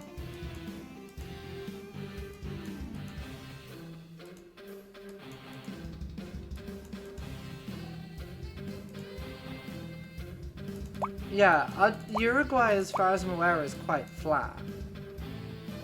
And Argentina has the mountains there.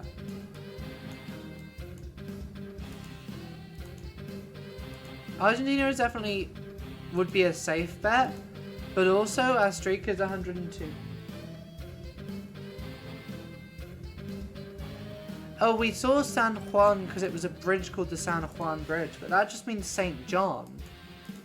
Like, it's just Spanish for St. John. It's not like an incredibly rare name. Basically every Latin American country has 20 places called San Juan.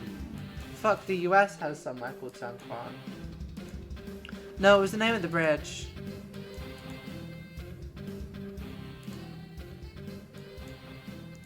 I'll let you see the... So it's a yellow number plate on there.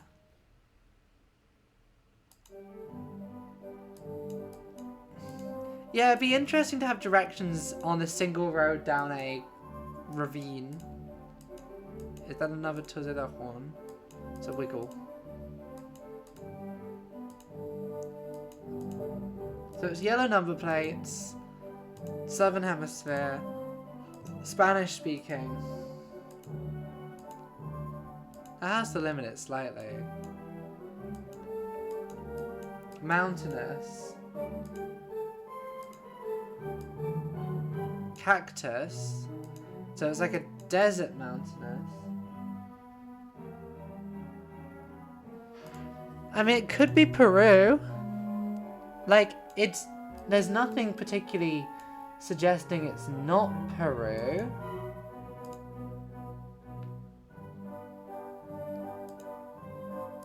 Well, the thing is, it's just a bridge called St. John's Bridge, is what that was. Yeah, like, this could be Argentina or Peru. It, like... Oh, what it was, what that was, it was a sign of the weight limits for the bridge.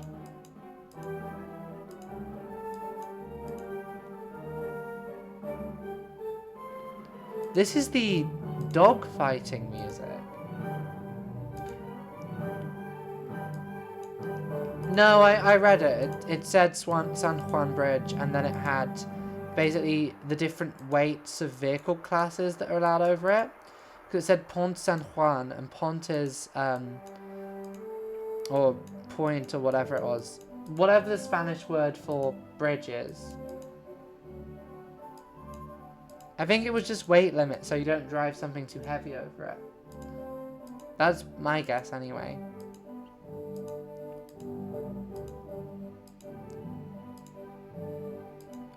I feel like this is... no, in French, point is bridge. So I'm assuming it's the same as Spanish.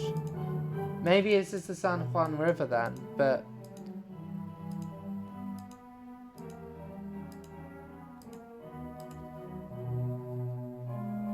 Velocidad Maxima. Oh, Velocidad Maxima. Isn't that a thing that only certain countries have? Stuff!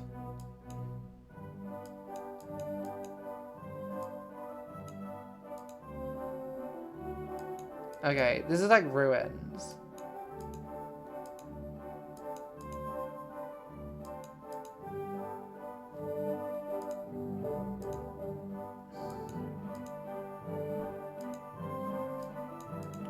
There's just a guy. Pare. Oh, doesn't only certain countries use pare?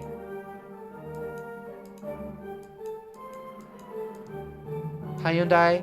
Flag, flag, flag. No, it's not a flag. I seem to remember pare being specific to certain countries. But that might just be me remembering wrong. Okay, those guys are too far away and don't have any writing on them.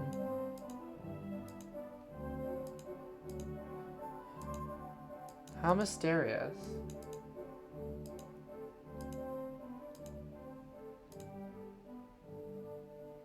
Oh, is it pare which is most and then Mexico has something different? Sign, sign, sign.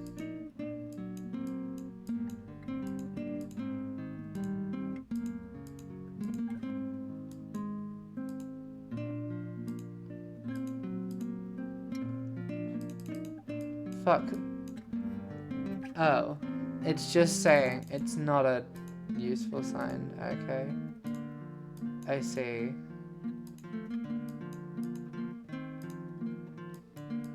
It's a beautiful place. Yeah, Mexico has Alto. I remember now. This is pretty.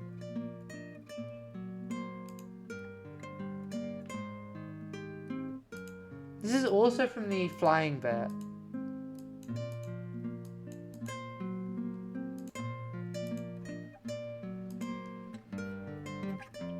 This is how the Rhine Valley will look in like 50 years.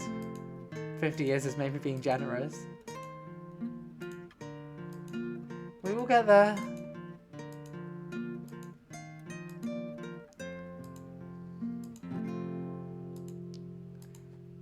I think Peru is definitely the safest bet. But also, like, it could be Argentina. Because the car is an Argentinian car.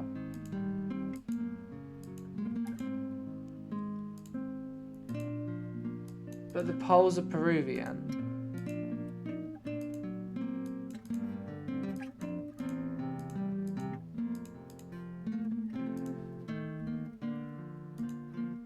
We're seeing... No. We briefly got shown other people and then they vanished. Volvo.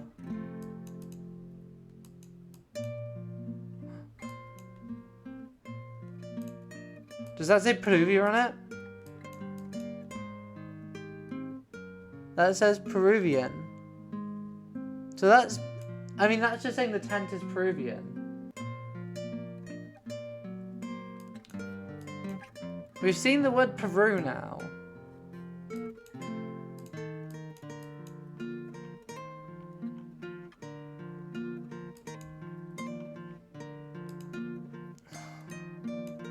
I think we'll go for like 2 more minutes, and if we don't find anything, then it's gonna be we're going for Peru and just hoping.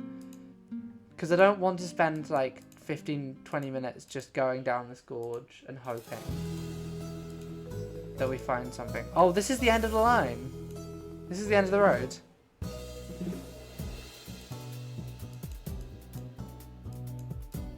So we'd have to go this way to see if we got anything, because that's the end of the road.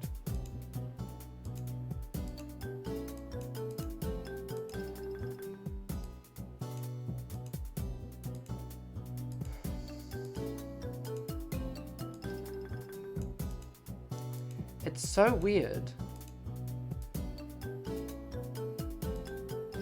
If this just takes us out straight away, I'm gonna be so mad. Just another wiggle sign.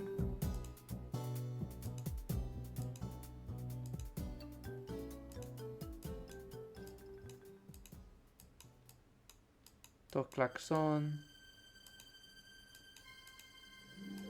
Yeah, so Puente is bridge. Cajas is the name of the bridge.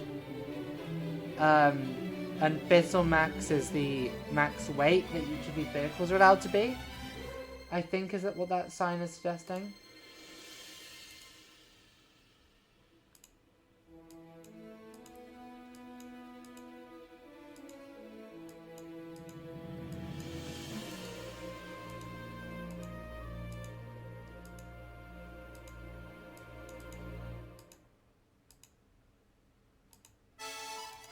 Yeah, sorry, I just went through it very quickly last time. Right, I'll wait for this ad break to end, and then when this ad break is over, I will guess Peru. Because there is no way that we are gonna get any other information here. It's Peru. Right. In 10 seconds. We will see if we are in Peru in 3, 2, 1. Peru!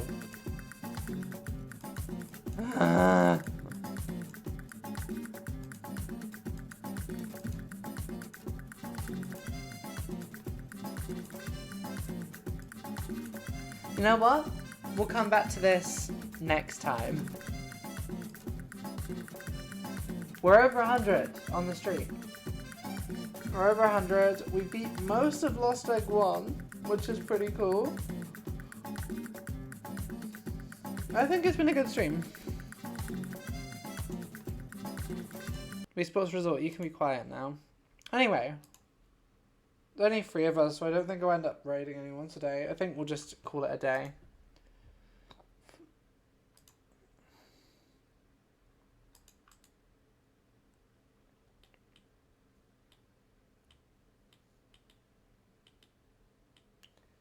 Yeah, we'll just call it a day for today, I reckon. Well, I've had fun. I hope you've had fun. And I will see you all again probably tomorrow for probably more Dark Souls.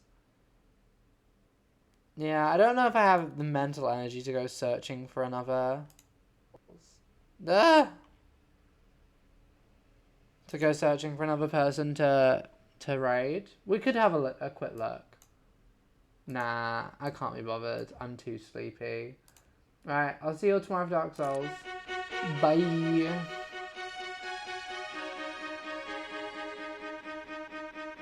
GG, well played, gamers. Bye. That's just a stream of a woman sleeping.